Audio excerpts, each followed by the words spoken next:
you know what is funny? You touched a good point for me because, for example, sometimes it makes me laugh when like people see, for example, a conceptual piece of art and like judge it and say, oh, this is bullshit or whatever. Okay. But do they really know what was the process that brought artists to that point? Because for certain artists, the process is the piece of art.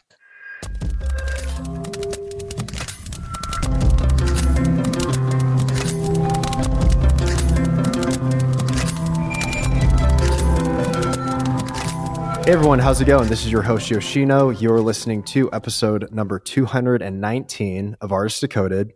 In this episode, Jesse Draxler, who I'm on the phone with right now, interviews artist Skygolpe. And I just want to know how you two met and like what the history was between you two. Earlier this year, Sky hit me up actually through a mutual friend that goes by Blessed Online, who I have done some work with in the past.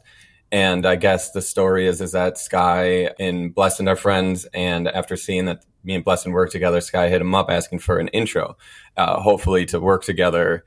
I believe at the time it was about a clothing brand Sky was working on. But once we started speaking, he quickly shifted to working on a NFT project together, working on a collaborative piece that would be used for a show that he was helping curate for Super Rare.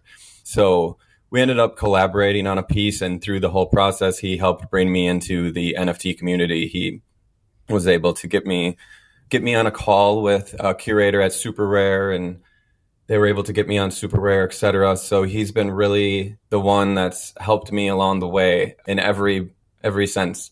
He's helped me along the way, like helping me understand NFTs in general, helping me understand the ecosystem, helping me understand the community, helping me understand the marketing, collectors, etc. He has been an enormous wealth of knowledge, and I couldn't be more grateful for both his knowledge, and we've turned out to be pretty good friends. So I'm thankful for his friendship as well. Yeah. And also, I think it's good to state here too that Sky found out about your work during the Tumblr days. Is that correct? Yes, absolutely. Yeah. That's when the very first time we talked, he brought up a piece that he had seen on Tumblr. You know, I don't even know how long ago, but quite a long time ago. I was still, I don't think I was even living in Los Angeles at the time, which, is 7-8 years ago. So even before that, I believe though he was, on Tumblr, and I was on Tumblr in those early days. So that is the first contact is early Tumblr days. I think that's actually how I found about your work too. Cool. That's cool. Sky actually called it the Golden Era of Tumblr. It really was. Yeah. It really was. Yeah. Like I think we touch on it in the podcast, but there was, as far as I'm concerned, there was entire art movements, like entire aesthetic movements that started in that era of Tumblr that originated on Tumblr. Definitely. Yeah. Yeah. And I think it's good to state too, just using these social media platforms and things, how people can like find out about your work. I mean, this relationship was built, which led to, bigger sort of opportunities for both of you. Right. And I think there's something really beautiful to say about that. But also, I know that you two have a show in Milan right now that Sky's at. Is that correct? That's right. I'm not exactly sure when this episode is coming out, but I do think it's soon. So today, right now, the 23rd is the opening day, which it might already be the 24th in Milan. I'm not actually sure. But either way, it's open now. Yes, it's in Milan. It's in Italy. You can get all the information in the show notes for this. Yosh, if you could put those in the show notes, that'd be great. Yeah, I'll put it. Or the links. Yeah, but if you're in Milan, I definitely recommend checking out the show. It's the first museum NFT show pairing, I think it's around 50 or 60 different crypto artists, along with masterworks from a permanent collection, including Caravaggio and Warhol, just to name drop a few of those, but I know there's a lot more. So yeah, that's open and it runs all the way until February. So there's plenty of time to check it out. I'm hoping to make it over there in January. So that's great. It's very exciting. Yeah. Yeah. That's great, man. Well, thanks for doing this. And absolutely. Yeah, definitely. And for all the listeners out there, this is Jesse Draxler's interview with Skygolpe. Hope you enjoy it.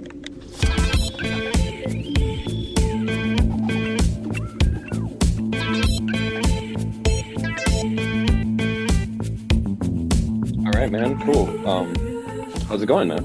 Good, man. Thanks. Good. I was outside with my dog, and suddenly it started to rain, so I had to wait for the rain to finish to move. So that's why I'm a bit late. So sorry about that, mate. It's not a problem at all. Overall, I'm good. And just so our listeners know, you're in Italy, is that right? Yeah, in Italy, close to Genova. You know Genova?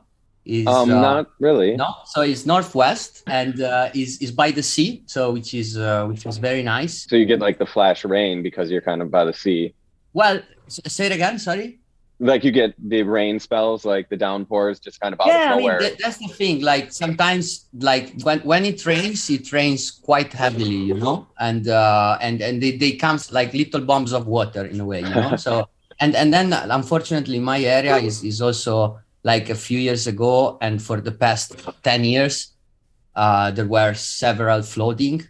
I mean, Italy is a bit tricky for geographic kind of, because some areas are very seismical. Some areas are, for example, exposed to flooding.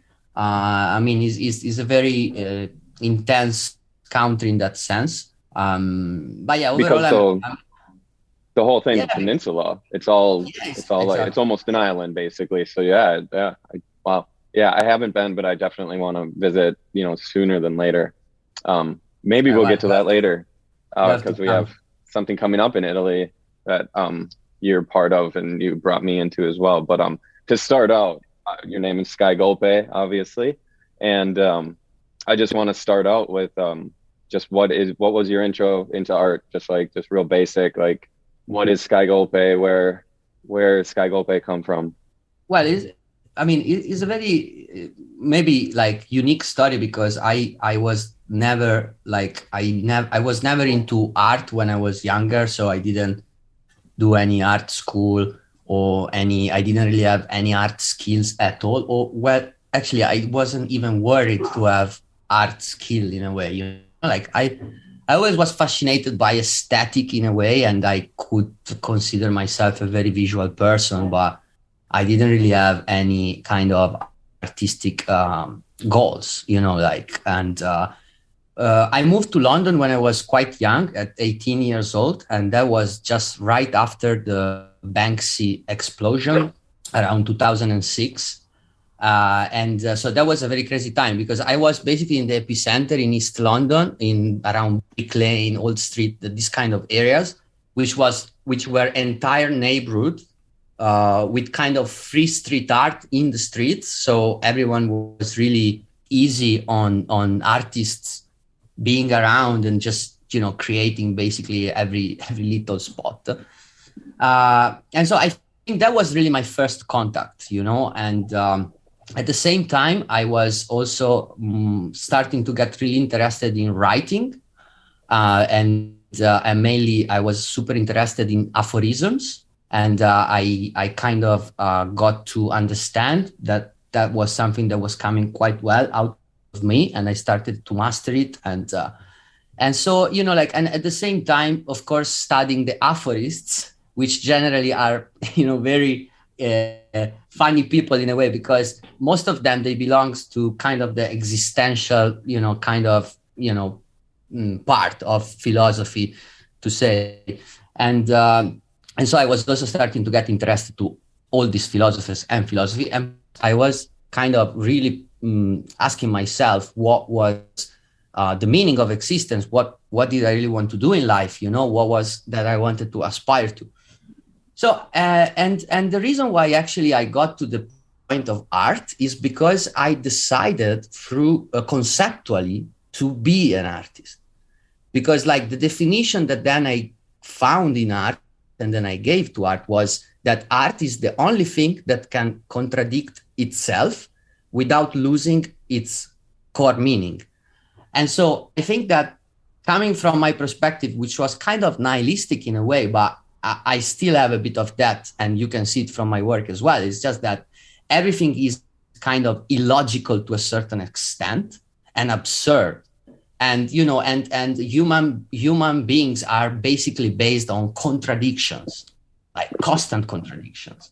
And that's how the world spins. But then there are certain things that comes like ideology, methodology, and other things that kind of create these illusions, which some of them even lasts for centuries. But so that's why I kind of, you know, felt that that was the only way that I could have deeply explore all this, with also a certain positive aim, and so that's why I got to art. So long story short, I got in the street art scene. I was doing conceptual art as a street art, which was very unique at that time, because most of us were doing figurative things on street art. I actually got to a quite good point. Of course, it was a completely different era because there was no Facebook, there was no Instagram. Instagram was even invented. So actually had photographers that were chasing us and calling us to know where we were gonna do the next piece, you know. And I even had the pleasure to work with some big people that at that time were really getting big, like Stick, for example. I worked with Stick, I worked with Nathan Bowen, you know, like, and we were really having this circle, and it was an incredible time, really. Then, of course, everything was really rebellious, and also all this side studying that I was doing was more and more leading me to the studio dimension. So I decided to move back to Italy after 6 years of London, and there a new era started where I also started to explore the studio more and more, and that led me basically to where I am now. Wow. I mean, yeah, there's so much there to unpack, but I totally can relate with parts of that journey for sure. I love that you're bringing in the philosophy and everything like that. I love what you say about like that becoming an artist was like a decision that you made based on like how you wanted to explore basically the world, you know, for lack of a, you know, to be very vague about it, of your lens or whatever, that even that it was the only way. Can you talk a little bit more about what you mean by that and like how it's the only thing that can contradict itself? Like, can you maybe give an example, or like, I think I know what you're talking about, or like I conceptually know what you're talking about for sure, but I'm not sure if intellectually I want to though. Like, do you know what I mean? Yes, I know. It's you know, it's quite a sensible, you know, like there are different layers to this statement, you know, like it's not, I don't think it exists only on a singular dimension, but there are many. For sure, you know, I think that for men facing with for example, with morality is one example, no? And so generally freedom is dictated by essentially, you know, I would put morality as a first rule to kind of be able to be free without bringing destruction, okay? But at the same time, this can be also a limit, because then it is, you see, again, is a contradiction to the concept of freedom somehow. Mm-hmm. So I was always, because then writing aphorisms, like it is basically, it was always kind of trying to highlight a certain truth, but from a completely paradoxal point of view. So basically to get the same, yeah.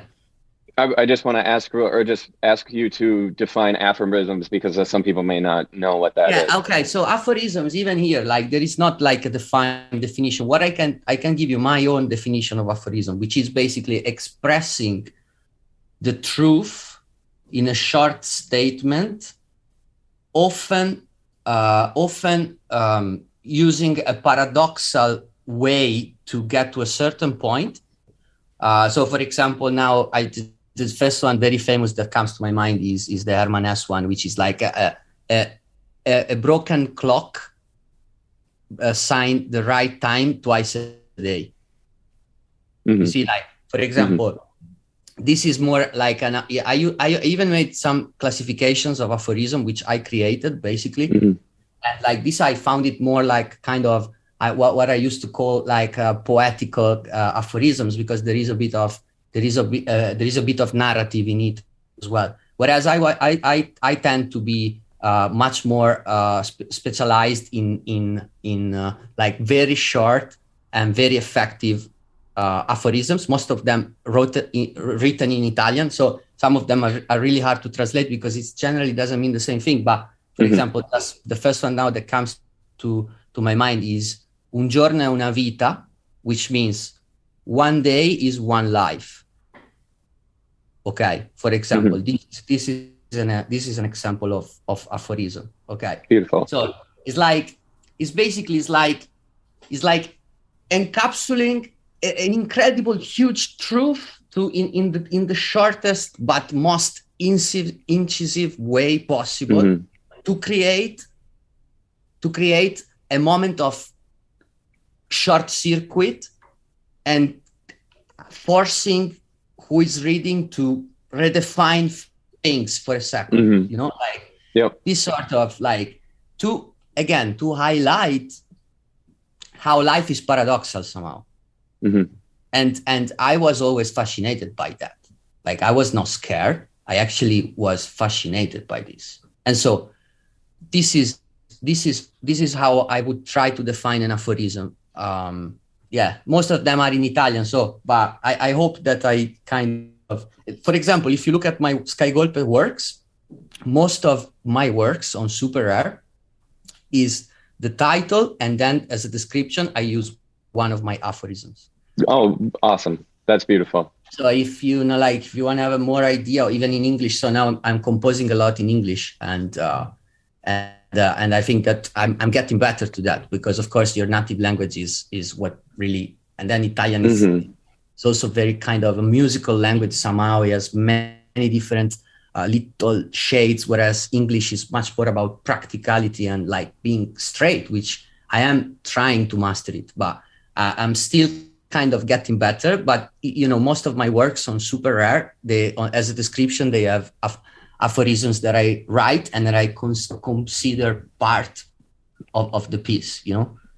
I love that, dude. I didn't know that those were your writings. Like, I knew that you posted something with all of them, but I didn't know exactly where it came from. That makes it so much more, dynamic, knowing that you were writing those as well. That's fucking awesome, man. I actually have a book of Franz Kafka aphorisms.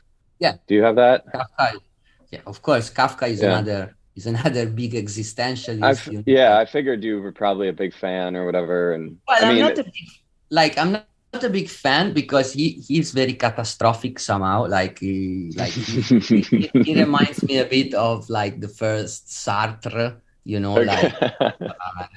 so, which is good. Like, as a starting point, I find it absolutely useful. But I think existentialism is not necessarily about pessimism, that. Oh no, absolutely not. Yeah. I've had that discussion. I see that he's like really on that core, like really deep down, where sometimes I actually see your work sometime really on that. Also, correct me if I'm wrong, but I sometimes in your work, I find it so absorbing because of this real darkness, like not like me, that I try to combine power and darkness. You sometimes take darkness to another level, in my opinion, I'll take that as a compliment. Thank you. I mean, well, yeah. It is, of course. Yeah, man. I mean, I like Franz. I like catastrophic writers. I think it's fun. I'll go there with them. I never get too invested in anybody's anything. But I mean, that's something that you've talked about. Being absorbed in others' perspectives as well. But before, I wanted to get into that, because you kind of touched on this now too, with the philosophy and your journey, and it's something that you brought up, this exact term, just the other day when we were speaking. But this denial of divinity, those were your words, and that seems to be something that's like core to your values, or your value system, I would say. So I would love for you to expand on that idea a little bit too, because I think it's important or relevant. Look, yeah, I think it's really related to, for example, I consider myself an atheist, but what people often maybe don't get is even atheist, is one of these words that through history has taken so many different interpretations and meanings. So the definition that I really find appealing for atheist is actually the refusal of the divinity. Okay. Which doesn't, it doesn't go over that. It just says that for me, the concept of divinity is a very toxic and nocive thing for human beings, or at least for myself. But I am confident, coming from my story and also from other people that I was able to connect with, and chat. I think that is a very big, important step to do for a kind of for a more introspective journey. Let's put it this way, and a more subjective understanding of ethos and not only ethos, but even just simply yourself. Definitely. So, I mean, it's so fascinating to me because it's not something I've heard put quite that way. Just because I was brought up in a very religious household, a very Catholic household, and for like somehow like I always thought atheists were, pretty much the same as like a religious person because they're claiming to say that they know something. They know there's no God. So, that was to me just as bad as saying that there is a God in a way. So like, I've always just been like, I don't fucking know, and trying to leave it at that, just leave it at the fucking, I don't know, but this denial of divinity is interesting because you're actually just blowing up that whole concept of divinity, of like, even the idea that someone created this concept of divinity is destructive because it has created something for humans that we are completely incapable. It is completely conceptual idea. And as long as we are holding on to it, it will be it holds us back, or it limits us, or it, I believe when we were talking yesterday, it's a system of control. Yeah, it is about control. I mean, look, it just simply works so well, and especially in the past was working even better.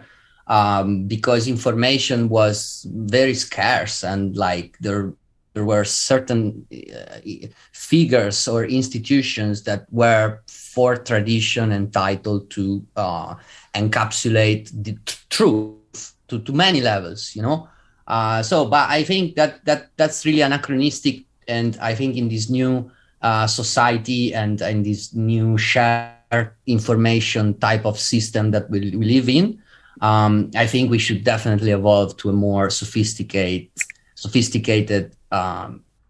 idea and like, for example, I come from a super Catholic country. Like in my country, church really still has like there is no comparison to, I don't know, 30, 40 years ago, but it is something that is really still matters to people, and even dictate a lot of their choices. Well, the history is so rich there. The history is very rich, and also the history of church is very rich. Yeah, exactly.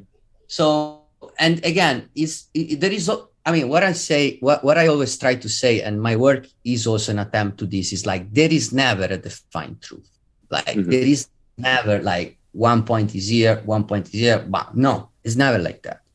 Like who's like in this thing, I'm super Socratic because I like to know that I don't know, because then in this way I can really like move forward and let it go. Yeah, then we are humans, so ego is there. Many things are there. So of course I also do the mistake to think that I know, but overall, I try to live with this kind of guide to myself, and I found that super useful, like super useful. The acceptance of divinity, or like the acceptance of divinity is almost like a denial, or like a denial of humanity in a way, right? Yes. Where it's like, I'm going to leave that at that. And by the way, has nearly nothing to do with spirituality. Yes, yeah. Which is a completely different topic. Okay? Yeah, I agree. I'm with you. So we have to divide the two things, or at least. Absolutely. That's how I see this. Yeah. Yeah, and maybe we'll touch on spirituality, but you touched on something there with what you're talking about with truth. And I just thought, here, like, I'll dive in for a second with you into this, is the idea of truth. Years ago, I had listened to a podcast or something like that, and the topic was just, is there such thing as objective truth? Like, does objective truth exist in the world? And the person who was speaking was saying that, they came to this conclusion of there being, I forgot how many they said, but like they said, like there could be these objective truths. Like every person that is capable of thinking can think, something is happening. Like that's an objective truth. Like something's happening. Like it would be very hard to argue that there's nothing happening, right? Because then things like that, but they break it down to these essentials or whatever. What do you think about that concept of objective truth? No, I think, like, look, for example, I am very passionate, almost as a hobby, not as a kind of this. This is more like a hobby, but like I really love, like, for example, the sophists, like pre-Socratic sophists, like, and there was one guy, Gorgia. Okay, Gorgia is a philosopher that is pre-Socrates, and basically he's pictured as the most extreme sophist ever existed. Okay, and I find inspiration in that, because at the end of the day, and the guy was saying something like, okay, nothing exists. Even if it exists, we couldn't understand it. Even if we could understand it, we couldn't communicate it. Okay, this was his three postulates. Mm-hmm. And it is extreme. Okay, it is super extreme. But what I think is, if I should pick a side, I would be from the side that no, there is not objective truth in my eyes. It just does not exist, right? Because there is no truth without the point of view. Mm-hmm. The truth exists only if associated to a point of view. Well, that's the same as saying, like, reality doesn't exist without a point of view. So the truth can exist. Objective truth can exist on a limited space of shared points of view. That really wouldn't be objective, though, right?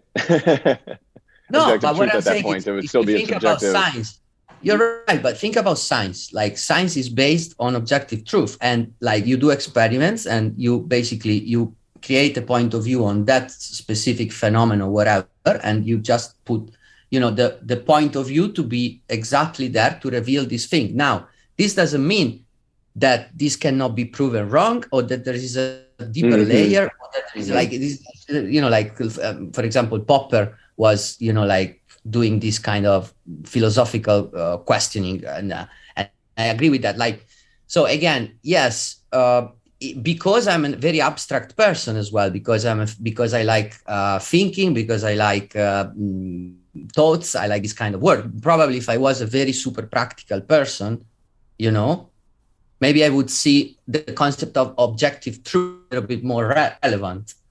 For me, it's not a relevant concept. No, exactly. Yeah, for sure. It's not relevant to me either, except in the way of a fun thought experiment. Honestly, like to think about, I like to confuse myself and try to make art about that. Yes, but I thought you would be a good, person to ask about it, because, it's just such an interesting topic. But I remember now seeing a tweet from you not that long ago that said, like, the truth that science reveals is only the truth that is present there, or something like that. Do you know what I'm talking about? Okay, so that was, the truth expressed in a statement is inversely proportional to its silence. Okay. Well, that's beautiful. Yeah. This is an aphorism, for example. Yeah, I was just going to say that's an aphorism, right? That's yeah. an aphorism. Because yeah, that's a beautiful one. It just makes you stop for a second. It's like, what? Wait a second. What is like, oh, okay, yeah, whatever. Then no, I don't appear. But it's like creating this little shock. Yeah. Like, I'm hesitant to bring it up because I'm not well versed, and I wouldn't be able to well define it. But this, I mean, it's very similar to, like in Japanese culture, Buddhism, or Taoism, whatever Eastern philosophy. The idea of the koan. Are you familiar with that? No. It's like like an enlightenment tool where, you know, like somebody would go in.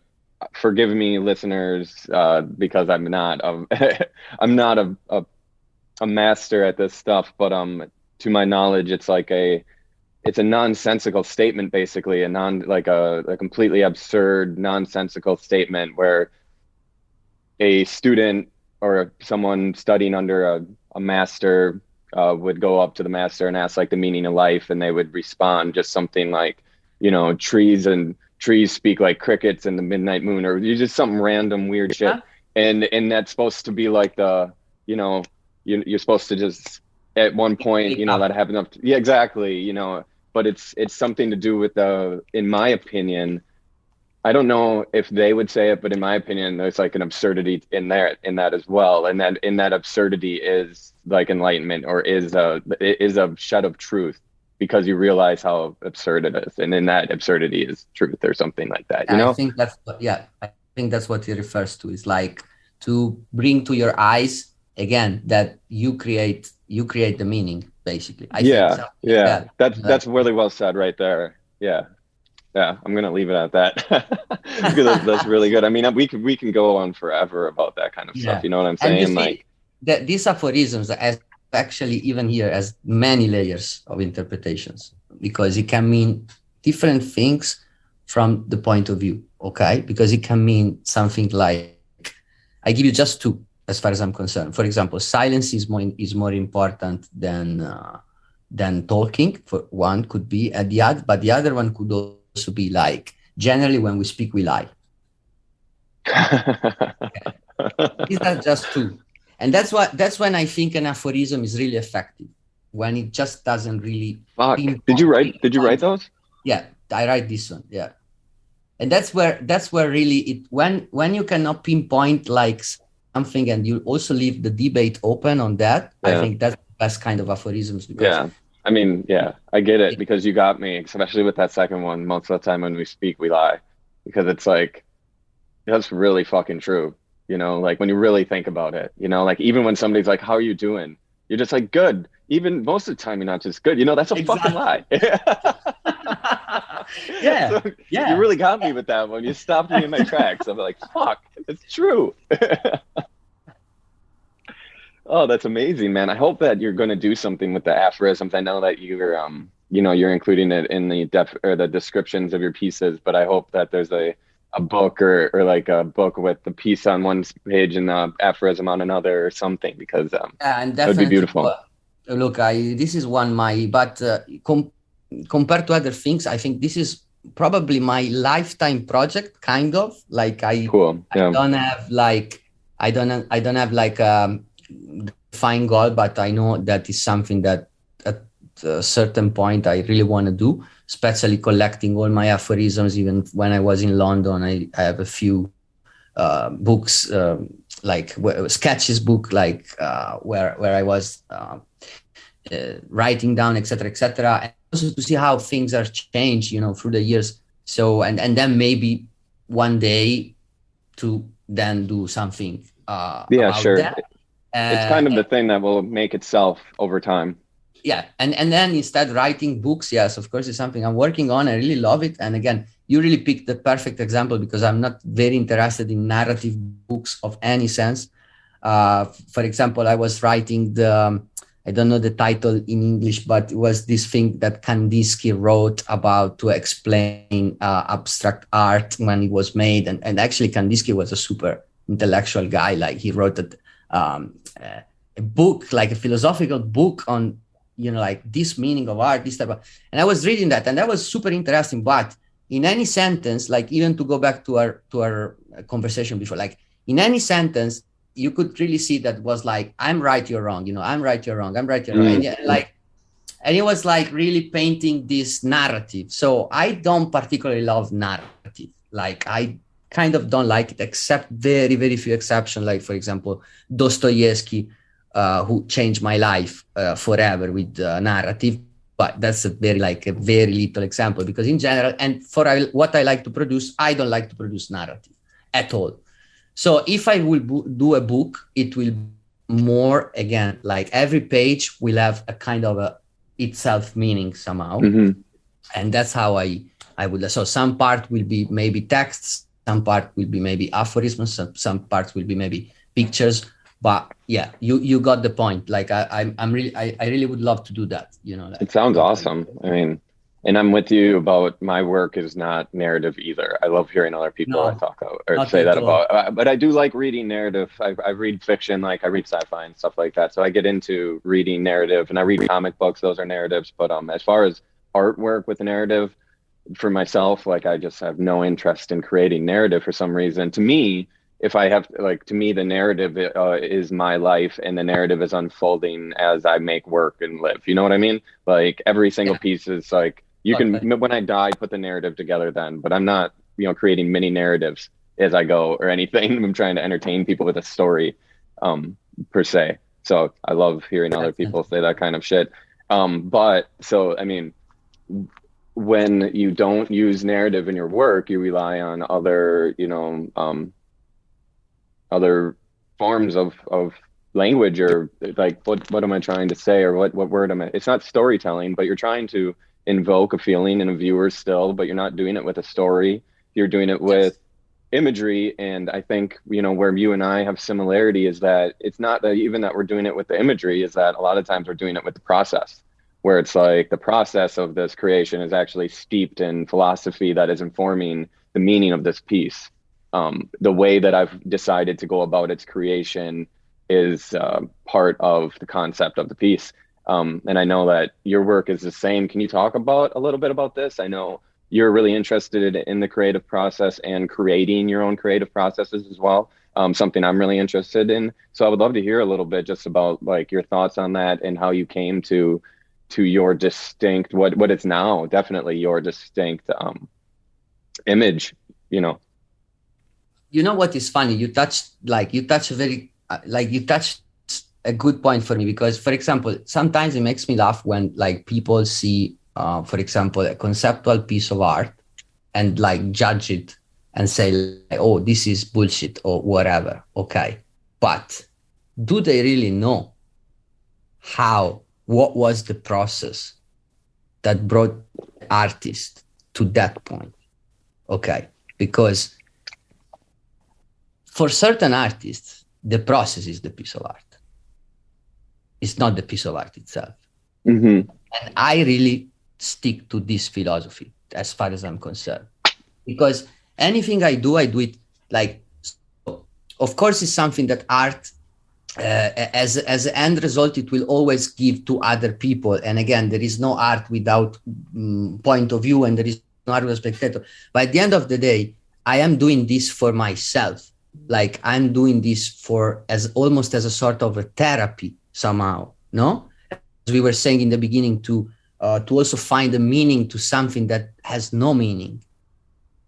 So yes, for me, creative process is I think is the most important part of my work. If you would ask me, I'd say it's definitely the most important part of my work. Is based on I think that like the way I like to live art is the way I live my day, and all the process that lead me to the piece, which I consider it less noble somehow, compared to the emotions and the inspiration. That you mean the piece you consider less noble? Yes, for sure. It's a less noble form for me. It has to be, but I mean, by definition, it's a representation really of something else that's inside of you, right? Exactly. Yes. And so nothing's ever going to live up to it. You're like, dude, that feeling of having something greater within you that you are incapable of expressing, even though you try all the time. And maybe sometimes you're like, whoa, that did it, but it only did it for 5 fucking seconds. It's a feeling that I've tried to, and I'm getting better at just becoming comfortable with, because I understand it in the same way that like we're never going to understand why the fuck we're on this planet. So like just give up and trying to understand that, because it's going to take up energy.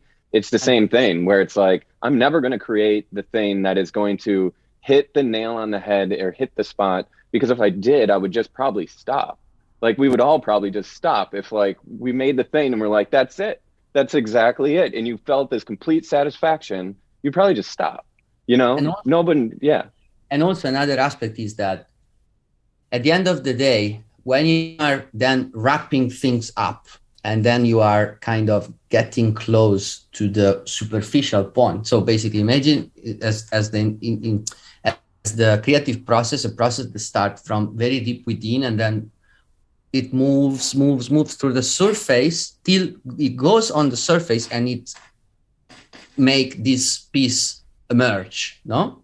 Mm-hmm. So the more we get close to the layer where we interact with what is outside ourselves, the less it will be relevant to the inner starting point, Mm-hmm. Yeah. So I think I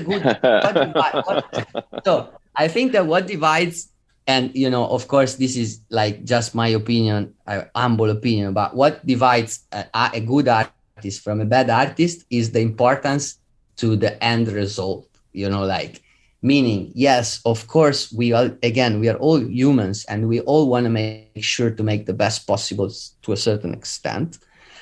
But what really matters is the source, is what is within that. And many times I found myself arguing with also other artists, because I am one of those artists that thinks that art belongs to the artist. It doesn't belong to people. And this is a very hard. And so if someone wants to quote me on this very superficially, it will go right away against me. But if it actually stops second and try to understand what I'm trying to say here, then I don't think it would go so much against me, I wouldn't go against you at all. I agree with you. Like, nobody else can own your art. Like, that's impossible, I agree with you. Exactly. It's like, then as artists, we then decide to, for example, go in the market, but not even in the market, even like in the performance, let's say, or, then of course, performative artists as a little different as musicians as well, as another layer that should be considered, because that's kind of performative art in a way. So in that sense, the performance is part of the process. So in that terminology, I definitely understand this, But if you are working on artifacts, you just said like exactly the word that I've been thinking this whole time, that like, you've been speaking. I was like, yeah, they know, like our art only stays within us. We create artifacts of the art we create within us or whatever, like we only are creating artifacts along the way or something. Oh, and then we get in love with our artifacts. That's the problem too. I'm not saying like this is a philosophical talk. It's not like what I'm saying is about philosophy, It's not about reality as well. Like philosophy and reality can be two different things. So of course, again, we are all humans. But when we stop and we make these kind of talks or speeches, we should try to see things from other perspectives than like to force us to also analyze things on a different level, And that's what I always try to do, especially with someone like you, that every time we speak, we always go there, we always go on these, places where it's amazing to have someone to actually being able to dedicate time to. Absolutely. Because they are important, I do. Another thing that came to mind while we were speaking about all these things is about the idea of conceptual art isn't one that is like usually conceptual art isn't seen favorably, it seems like, within the space that we occupy and you've occupied for a while, and you brought me into, which is the NFT space or whatever. A lot of people are not really into conceptual art, but you are quite a bit into conceptual art. And as you were talking about aphorisms as well, I kind of put this connection together that like conceptual art in a way is kind of like aphorisms. Like in the conceptual art that I'm speaking about is kind of like how, you put a vacuum cleaner in the corner of a room and a football helmet next to it or something, and then you call it art, and then somebody who doesn't know anything about the background of the artist or what the hell is going on goes into that room and is like, what the fuck is this nonsense? This is bullshit. Like, fuck, I could do this. That's what you always hear. I could fucking do this. Or is that supposed to be art? Did somebody forget to put the cleaning stuff away? I've literally heard that one before at the Walker Art Museum. Did somebody forget to put the cleaning stuff away? Yeah, or the guy who put the glasses in the museum and everyone was taking picture of the glasses. Yeah, so it's exactly that kind of thing, which is, to me, I love that too, because so I can love the conceptual art, I can love that and appreciate it for what it is, and then also love hearing a story of somebody setting down glasses and people thinking it's art when it's actually not, because to me that pushes forward conceptual art and its power, really. It's making people look at everything as art. It can do that. But would you say that there is a pretty direct connection between the idea of like conceptual art and the purpose of it and an aphorism, or like the idea of aphorism? Yes, totally. Yeah. Totally. And again, I think there are two layers that, for my interpretation of conceptual art, and the reason why I consider myself a conceptual artist. And also, for example, the Skygolpe production is mostly figurative painting. There is, of course, a conceptual approach to it, but the conceptual art stays in the approach. But in my life, in my art experimentation, I dealt a lot with conceptual art, and I love conceptual art, and it's actually what I would choose to define me. So, you're really, you nailed it. I loved it, and there are two interpretations for me. So the first interpretation, which is a little bit more superficial but very effective, is that to me, art is life. It's very simple as that. Art is life, and life can be a form of art. Anything existent can be considered as art. You know why? Because it carries so much meaning, and so many people, and so many different meanings that people gives to the same object. So meaning is intrinsically linked to art? Anything with meaning is art? Okay, this is a good question. Let me think about it for a second. So everything that has a meaning as art. Let me backtrack just for a second too. If you want, I can. Sorry. No, it's okay. Because I was going to ask you to define art, I guess, just then, because this is something I think about all the time. It's as silly as trying to define the meaning of life, really. But just question what is art, and really all you can do is kind of create your own definition of what art is to you. And that's a good intro, because I love to pare it down to I love to find out what is an art, or try to make art as special as possible. And therefore, so when I think about art, how I try to break it down, what is art? I try to be it has to be completely unnecessary for it to be art. It has to not, it has to have no use in the world at all. And then it can be art. That's when we start talking about what can be art. Is when it has zero use. So think now, if you get an object that instead is generally perceived as something useful, meaning that can have certain things, you remove it from that context, you put it in another context, and now you have another interpretation of many layers that this object carries. So to go back to your question, in a way, yes. But the reason why is yes is because we can only understand something if we are able to create a meaning, because otherwise we wouldn't understand it. So in that sense, yes, I think that the reply to your question was totally yes.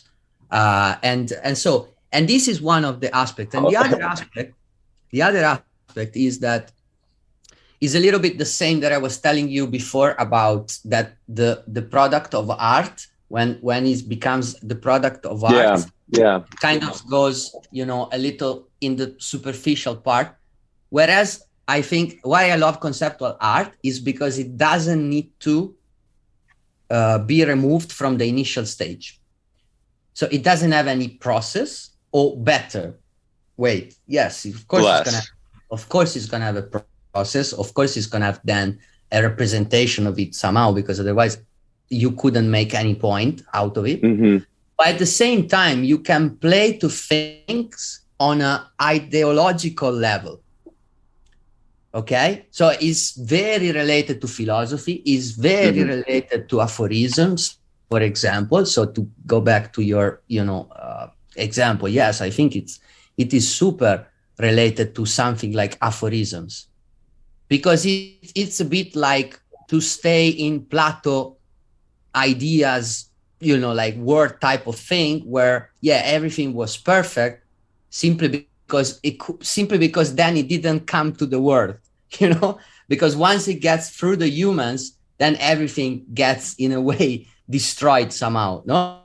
And so what I also love about conceptual art is that the thoughts is the main tool and the main subject and the main technique and the main everything. So, and is the purest form for me, without polluting it with anything that stays around artifacts or technique or production or whatever. And again, of course, there is a production, but the source, the end point, that's not the end point. The end point can start and begin in the idea itself. And that's what I love the most about concept. Do you think that people have a hard time with conceptual art? And these are, we're talking so broadly, we're just talking in general about conceptual art and stuff like that. It's such a broad topic, but I think it's interesting. I think talking that this macro is interesting. Yes. But anyways, do you think that people's issue with conceptual art, or, well, there's so many things to it, and I don't know if it's specific to conceptual art or not, but it's like, if something is so based in the idea behind it, it's just the idea itself, and therefore all about, your thoughts, your thinking, your imagination on some level, I guess. And then, to be frank, when it comes down to it, like, most people don't have that good of ideas and don't think very originally. And so, like, you're really getting windows into people's minds, and most of the time that's very uninteresting. And so when it really falls on its face, which is most of the time for obvious reasons, like we just stated, it's super fucking annoying. It's just like the most annoying fucking art that could exist, because you're literally, at least if somebody is a skilled craftsman, they can paint something that's beautiful. It might not be art, but at least it's not offending our sensibilities. You know what I mean? Yeah. But when somebody just takes a vacuum cleaner, to use the same example as before, and puts it in a corner and doesn't have like a incredible reason, or it's just shallow, that's the most annoying thing ever. And I don't think there's a question there. I'm just making a point. No, but you know what? I agree with you. But first of all, there is good conceptual art and there is bad conceptual art. Of course. Everything. Yeah. Second of all, like, is basically, what is the risk with conceptual art is that it's super easy to abuse controversy. Yeah. And you know what? You've actually said that before to me. I think we've had a kind of a mini conversation about this before, where you've said exactly that, where it's like easy to abuse. It's easy to do. Yeah. It's easy to play. It's easy to be cheeky somehow, And that's why when you see some of the most acclaimed mainstream conceptual artists, they are often referred as smart or as cheeky. As like this sort of like having this controversial. But at the same time, and that's why conceptual art, as you say, keeps being in a way really attacked to a certain extent, even with rights. But exactly. That's kind of the point I wanted to make, is that it's like, it's not completely without. And the point that I would like to say is that even the fact that it's so easy to shift in controversy, that's why I love it, because we are exactly at the tipping point of where contradiction and clashes from many illusions collides. I love that. I love when illusions are in a way unmasked, even if it's for a second, because of course we all need illusions, because otherwise we couldn't live. But at the same time, it's very useful sometimes to realize that there are illusions behind our thoughts, behind the way we intend our day, our life. Like it is all an illusion. So the good thing about conceptual art is that actually is taking this concept is extreme, put it to the extreme, and just put in front of your eyes what is reality without illusion, somehow.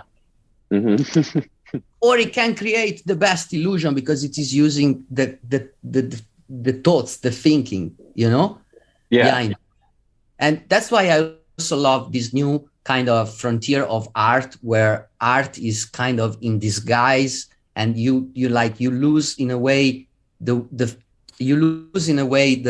the matter of, like, art is not so declared in first place, and then maybe you create a certain set of actions which moves society, people in a certain way, and once you prove a point, then that is unveiled as a piece of art. I'm a very big, I really love this kind of thing, because this is very personal, because as you say, if I was a craftsman, for example, I would see things in a totally different ways. The thing that I love the most is the abstract, is the intellect, is the thought. Yeah, it's the thoughts. So otherwise I could see definitely things in another way. But as far as I'm concerned, or as far as my interpretation that I want to give to my work, is that art is life and life is art.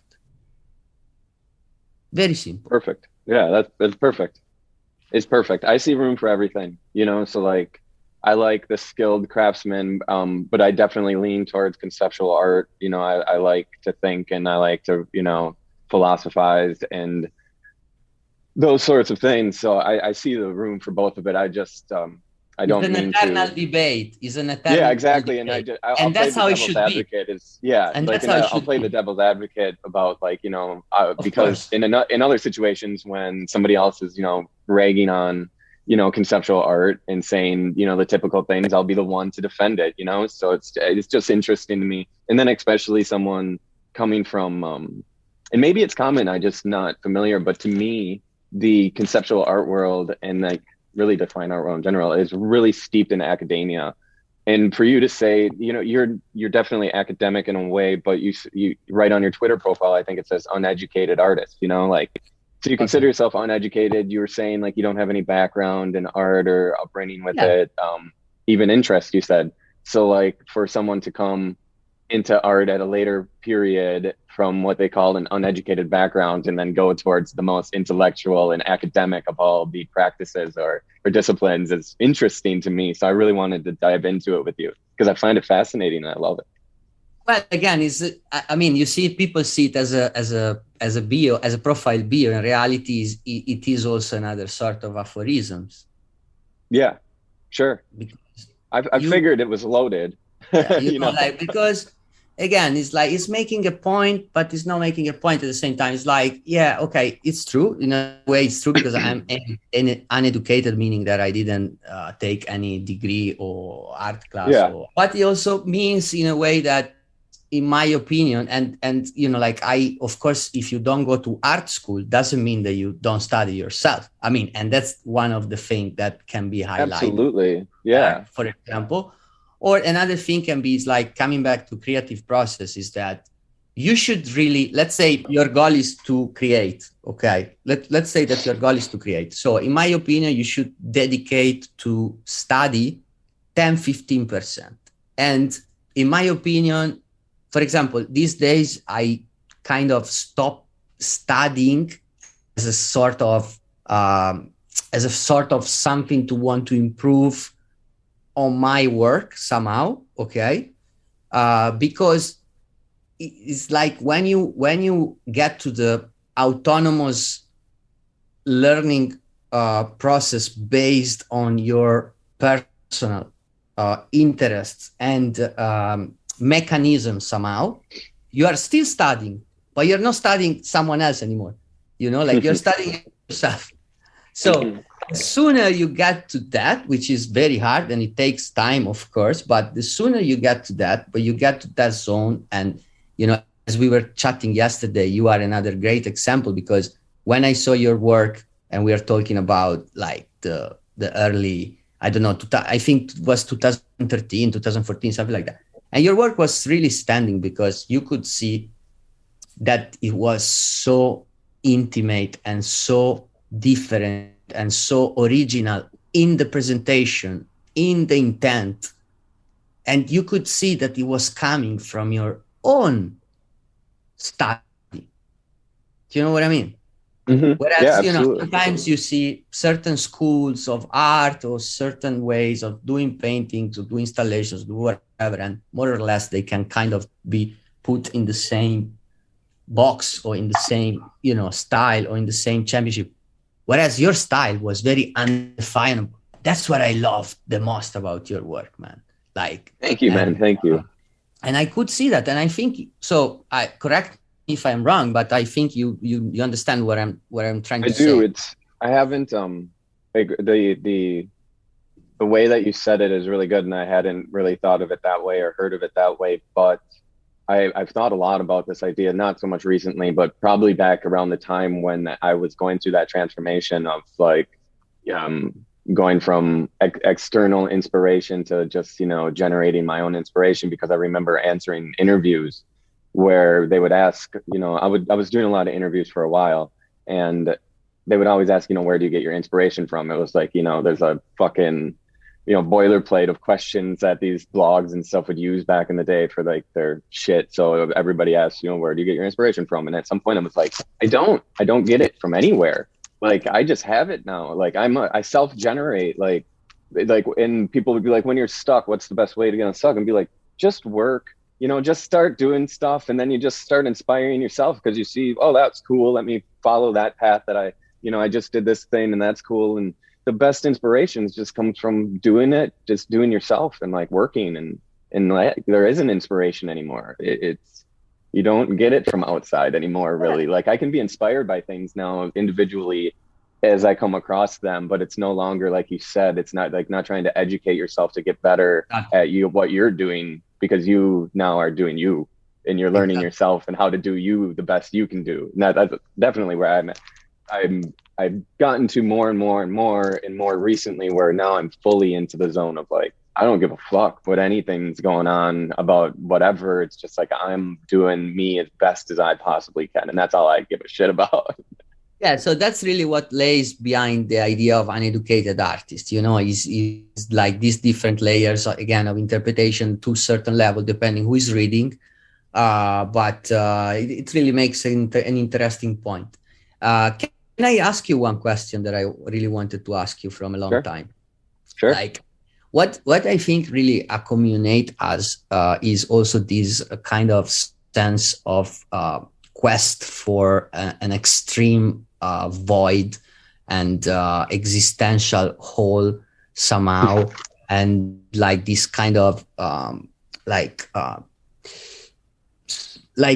a different type of darkness, I would say. Like, it's not the general darkness that just kind of creeps you out, or, you know, it just kind of gets sort of a corny extent. It's like, it's really, really subtle. And it's like almost like a fog, you know, it's not like a nightmare, you know? So the question is, where does this feeling and inspiration comes from? And let me be more explicit, because, and you can answer, but like, is that because something happened to your life, or is it because, like me, you just get to a sort of analysis of, you know, existence, and you just understood to your extent how reality can be and often is? For me, it's a bit of both, where like something happened when I was young. Like, I lost my mother in a really tragic and traumatic way after a long series of traumatic events that kind of transpired in my early teens, really formative years. And it definitely, you know, fucked me up. And I've had, you know, a lot of work to do to get over it, or not, you know, through it, or whatever you want to say. But I wouldn't say that that's the only thing. I think it triggered something. I think that my path wouldn't be quite the same, and I wouldn't have the thirst that I have to explore that darkness if maybe those traumatic things didn't happen. Do you know what I mean?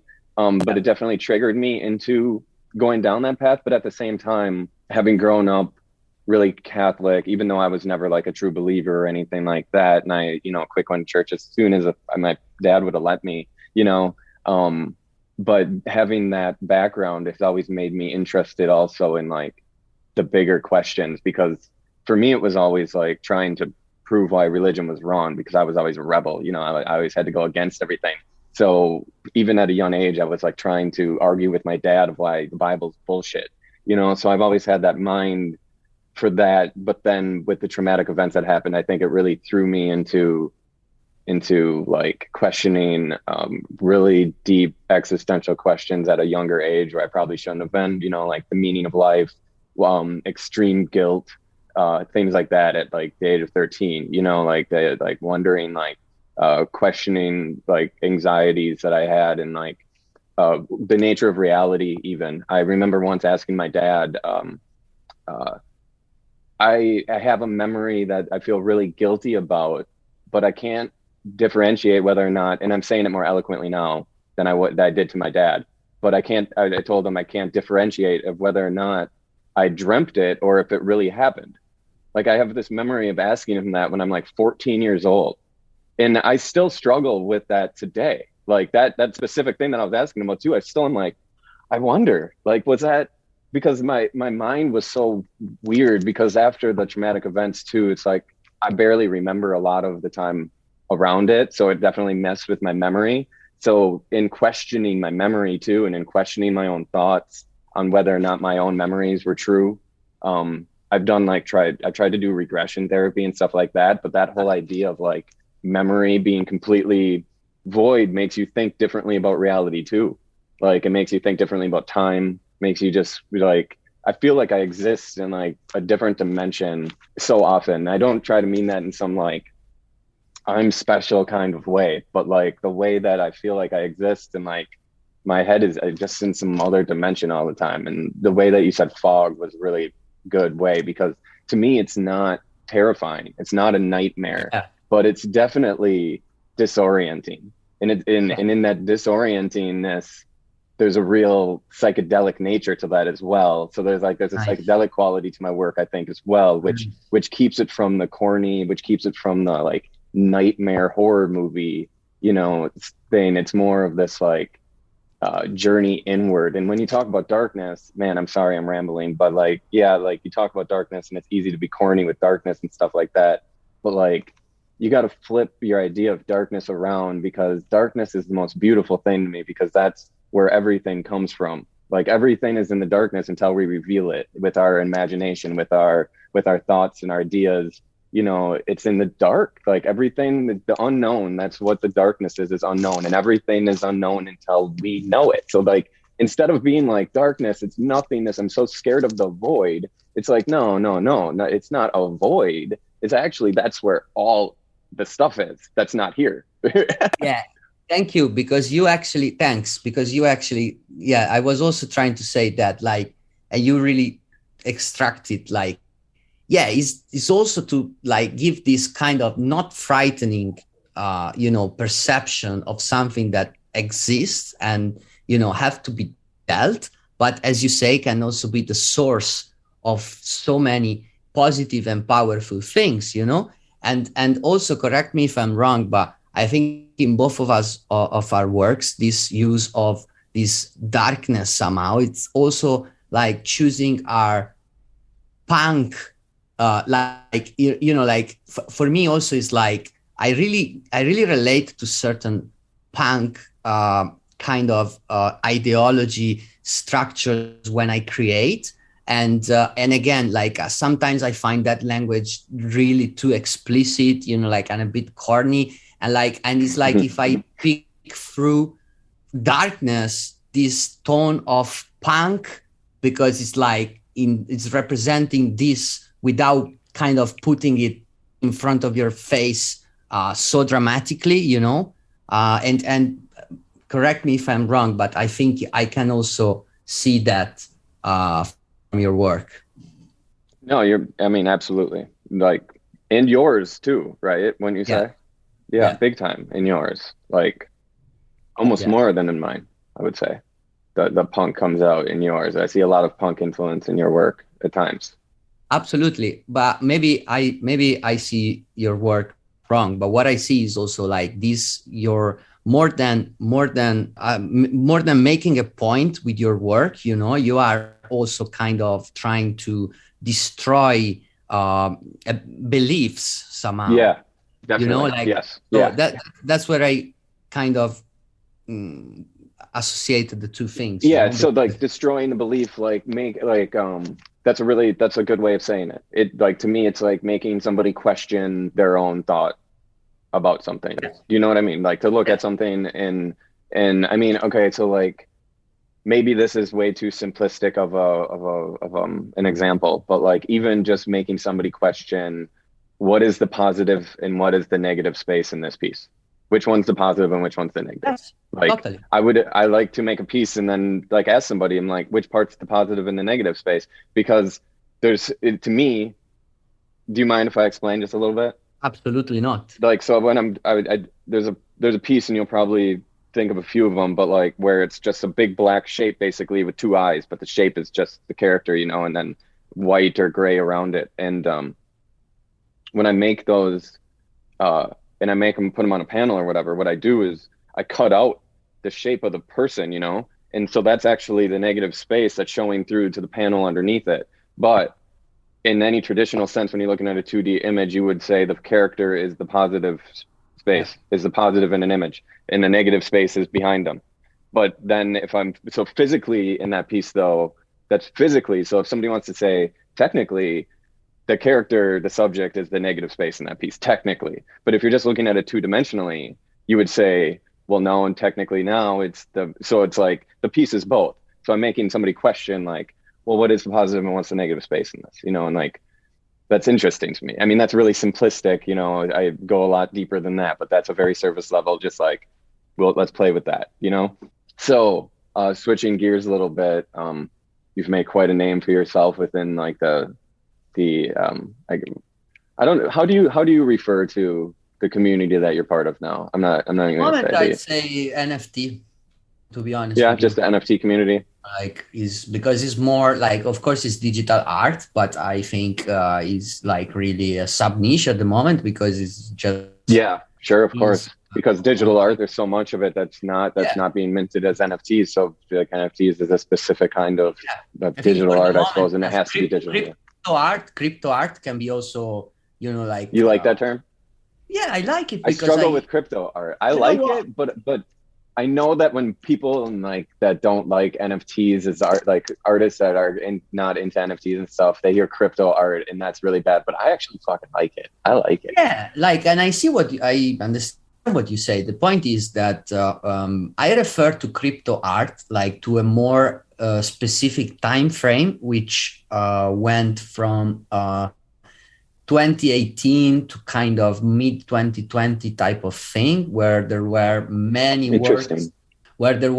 works really related to the crypto, kind of to the decentralization as a society and economy shift. And that could be also referred more as the kind of GIF season, I would say, where GIF were really the main medium that were used by NFT artists. And I even had to kind of learn this language very quickly because when I jump in, it was like early 2020. So I'm probably one of the latest artists that also lived a bit of this. I'm talking about the new ones because then I wasn't there in 2018. But I was lucky to really live the last part before the market picked up and the spots and the attention were on it. So at that time, it was really about this sort of language, and I also had a few pieces inspired by this crypto, movement somehow, and decentralization, new economy, and so that's why. So I think crypto art, and this will change in history. This is, I think, is it hasn't been written yet. But when I say it, I more try to refer to that sort of time. Whereas NFT, I think, is more kind of actual in this moment, and it can really enclose what we are doing in the moment, I think. I guess so. Just real briefly, maybe I'm wrong. Don't need to go too deep into it, but I'm just curious if you think that the term crypto art was used early. It should be used for early, like the earliest stuff on chain. First year and a half maybe or something, and then obviously this isn't for the history books, but do you think that there had needed to be, or there was like a very self-referential quality to that work? You're saying like that where it made it crypto art because the art was about the crypto space? Yeah, I mean that's the kind of connotation that I give to it, and also something I learned is also that in first place, like I also come from a more traditional art background, so like in first place the word crypto art was also sounding to me in a way like, wow, what is this, but then like even in this case I'm like, no, this shouldn't be, because like who knows what crypto art will mean in 10 years. Like that's totally not the case in my opinion. It's like and the only people who judge like this now mostly are the people that are outside of this, and they just see of course it outside, and they are still analyzing things from like that, their ethos. And so in that case, yes, of course, it looks like a bit cheap or whatever. I don't even know how to say it. But as far as I'm concerned, I don't have any problem as refer myself as an artist, crypto artist, or NFT artist. Like I dig with it. Love it. Let's go, crypto artists. I'll go. Like me too, man. Let's fuck it. Like makes me feel like I'm in the fucking Matrix too. Absolutely, a fucking man. crypto artist. It's too insane to not to love it. Like I know. Right? Yeah, it's just. And I think you said something really important there, and we don't need to go too much into it either. But like you touched on how like the view from the outside being, like corny or whatever sometimes or whatever. Like that's something I run into all the time right now. Like that's. And I think it's just important to mention like that's really the view, like it really is only the view from the outside, because once you're in this space you see how fucking cool this shit is, like how like and how relevant and like how anarchistic it really is at its core. Like if you're a fucking anarchist or you want to like down with the system and you're fucking sitting around saying you're anti-crypto, anti-NFT, whatever, like you have your head in your ass, because this is the closest thing to organized anarchism I've ever fucking seen, in my life, which isn't that long, but I'm just going to say that, I guess. Even like this new evolved, like in fact, Bitcoin was created from a cypherpunk kind of, movement, which were already kind of mixing art, code, and anarchism or post-anarchism or whatever, like how you want to call it, but this sense of kind of intrinsic rebellion to a system which is more and more becoming constraining and observing, anything you do basically. So, and I don't like, yes, of course, I have this side of myself. It's not the only one, and it's not the reason why. Like I got in more because of my passion to alternativism in general. So, I always follow this, I follow this on music, I follow this on clothing, I follow this basically my life. So when I got to around cryptocurrencies, which compared to many people, I got in very late because it was already 2018, I started to study it as a kind of really hobby thing, and really caught my attention. And I wanted to know more about the, not really the ideology, but the history more, So I went to research and blah, blah, blah, took my time, and then start to really dig into it and also see it as a good investment potential, and so I got more and more expert to it. And that's also how I then found out about the NFT early on. That was from my passion to crypto, So I think, I love the term alternativism. Yes, it's I had not it's one of my favorite words ever. Like, honestly, if I should define myself in a few words, like I would say, like, I'm an alternative guy. Like I love alternativism. Like almost sometimes it becomes a limit, because as we were saying the other day, of course, normality is also amazing too. Like, of course it is, like, and I'm Italian. I know what is normality. Like when I eat a bit of a good plate of pasta, I can see why normality is important too. But the point that I'm trying to make is that, ideologically, or as just being able to choose where you want to stand, and not to go back to philosophical topic, but I belong to those people that thinks that you can be who you want to be. So rather than you can be who you are. Okay. And this could be a debate that starts now and go for 48 hours. But what I'm saying is that I more stand on the side of creating reality rather than understanding reality. And so that what led me to that. Well said. I like the idea of creating reality rather than understanding reality. Yeah. I mean, like you said, we can go down these topics forever, man. We're going to have to do more of these podcasts. Like, we're going to have to do a few of them, I think, and pick like individual topics or something to go down, because there's so much fascinating stuff there about that. But to go back to the, like you started with NFTs, and you said it was 2020. You started collecting crypto, or started getting into crypto 2018. I started collecting crypto around 2017. What would you say, when did you start making art in general? Like, because you were an artist before, you were, just a crypto artist. So like, when was that, would you say? Just a year? Say it again, sorry. What year would you say you started creating art? Art. Well, I think that that would be 21 years old. Okay. And so 21 years old. Okay, so what brought you to Tumblr? So that this is something that you and I have in common from back in the day, is Tumblr, exactly. Back in like the golden era Tumblr, when it was fucking cool still.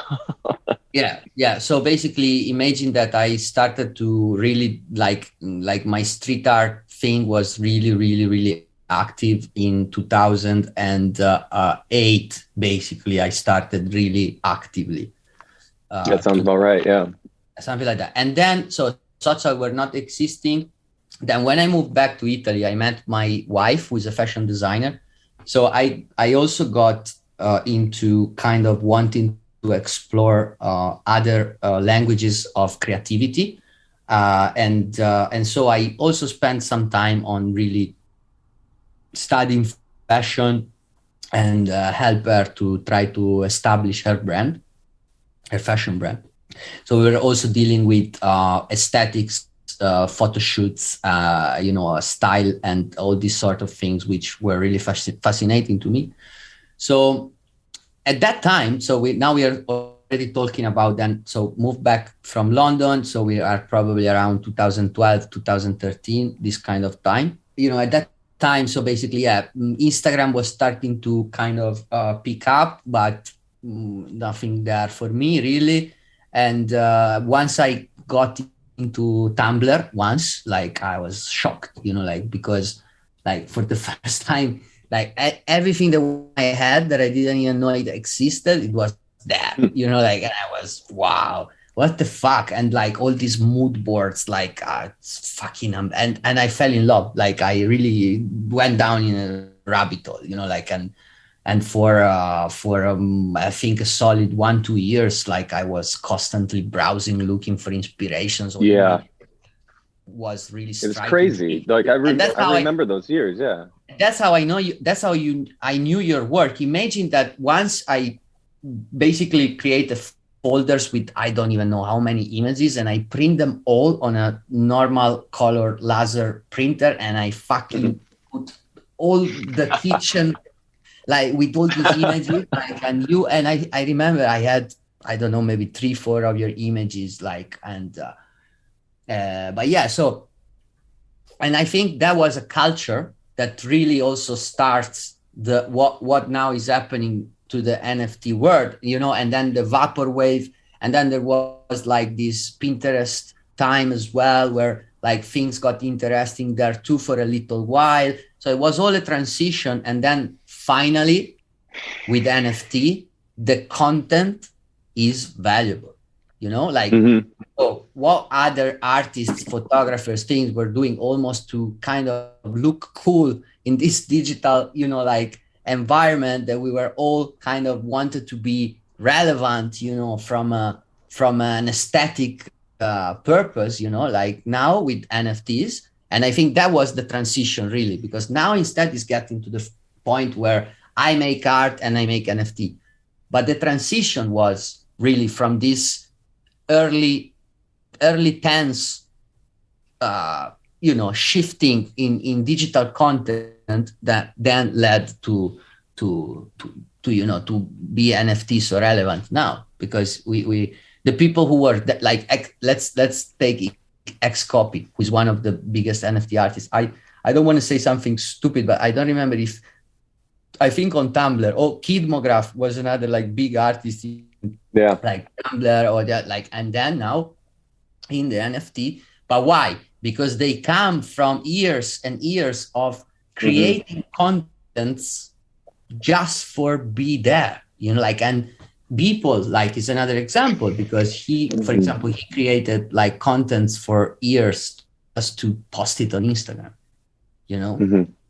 So something had to happen anyway, because I think thank you for laying that out, and I'm gonna reiterate it, and we can talk about it more even, because I think it's an important thing that connections that I've put together that I don't know, or at least nobody else is talking about, that I've found, is this connection of digital artists, not meaning that okay, how do I gotta get this right.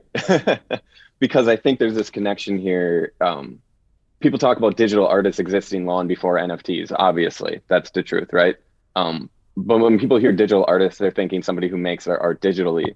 When I hear digital artists existed long before NFTs, I think artists who've been making work for the purpose of putting online, like, that is a digital artist. That's what I mean when I say digital artists existed before NFTs, right? Because my work back in 2010 wasn't necessarily digital. It was scanned or photographed, but I was doing it with the express purpose of putting it on fucking Tumblr.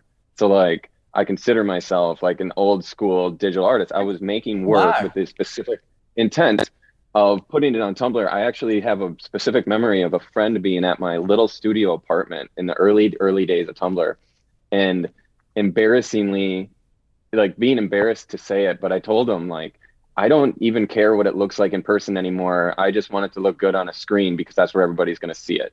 You know, and I have that memory now, and now I think I'm like, that's what it's not what an NFT is, because NFT is a technology that can be used for whatever, but it's what's being used as the use case for NFTs right now of art, and it's exactly that concept. The foundation. It's the foundation of it all, and I think that distinction should be more prevalent in people's understanding of how this all happened, because there is an entire community of people like me and like you, and like you said, Kidmograph, who I see doing a lot now. Shout out Kidmograph, in the NFT scene, Xcopy, who his work grew on me like a motherfucker. Like, it really grew on me, man. Now it's like, he's a legend. He's a legend. I want one of them damn things. I have one. I'm so lucky. I have one, so I cannot. You are lucky. Yeah. But like, there's this whole community. There's this huge community of people who've been making art with the purpose of putting it online. Like, galleries never accepted them. The outside traditional art world, in whatever ways, never accepted them. They just made work over and over. They put it on Tumblr. Tumblr's never monetized. Instagram just steals our shit. Like, there's never been a place that the creators get paid in any way. I remember even having conversations with musicians and talking about the Spotify model and how little they get on the Spotify model, and being like, and no discredit to that, because obviously they deserve all the money in the world too. But as an artist, it's like, we make art and we just put it on Instagram, and nobody gives us any fucking money, like per click or per like. There's no per play pennies for us. They earn money on us. Like, they earn money on us. Yeah, our content, And in fact, I think, you know why there was this also explosion of money in NFT is like, if you look at as a compensation to what has been taken from creators, from digital creators in the past 10 years, that actually looks like nothing, you know? Now, I'm sorry for those artists that actually didn't catch this train yet, but, you know, on this one, maybe, because this is might be important to say, because what I always hear is like, oh, I lost the train, like, oh, it's too late to jump on, you know, jump in or whatever. There is nothing more wrong than that. Like, that's the silliest thing I ever heard, because we really are at such a primordial stage of what is going to shape the next 10 years, that when you will fast forward and zoom out, and you will realize where you were when you were thinking that, you will feel like a stupid. Because like, honestly, we really are at the super beginning, like, and this thing is gonna grow, because it's too smart, it's too modern, it's too like, it's something that really understands the needs of creators in 2020s, I would call it. Okay. And it's gonna definitely bring power back to creators. Now, this is not gonna be forever, because everything is a cycle, of course. But I'm very confident that we are entering in this cycle where creators will really be rewarded for their creations. And persistency and like promotion, which is another thing that I tend to laugh myself, because like I also hate another thing that I don't really like is when like people think about promoting their work as a sort of demonic thing or something. No, I think that these days, contemporary, like being a contemporary artist, if you want to call yourself like this, it also means to understand that the role of artist is changing through society, you know, and art can be composed in many ways, and promotion is one of that. You know, like since I opened my Twitter account, there was never a time that I made a Twitter in a way I knew that I was creating in a way. You know what I mean? Like, because here there is also like the new ways of evolving things, and we shouldn't be scared of that. You know, now, if you want to be heavy and pure and say, look, I don't care about contemporaneity, I want to be this kind of artist that does this and that, fine. I respect that, and I even get it to a certain extent. But I think that when we talk about contemporary art and the contemporary artists that will be in the future, not to consider this merging between finance, market, social media thing, visual experience, like it means that then that's not contemporary. I mean, if you're out of that is not contemporary. It's modern. It became modern, you know? I think contemporary now lays on many layers, you know? And NFTs are great because of this, in my opinion, because it's a big technological evolution. It happens once every 20 years. Probably the last one of this extent was the WWW and the creation of the net, and where then we all connected for the first time, and we were able to. And I think NFTs will do the same, because now digital assets can be owned and can be traded and can be swapped, and they don't have to be related to a certain platform where you acquire it, but you can swap it, trade it, sell it in anything that is built on the blockchain. That's how revolutionary it gets. Then you don't like it, you don't like modernity, fine. But let's be clear, like this is the occasion that is in front of our eyes.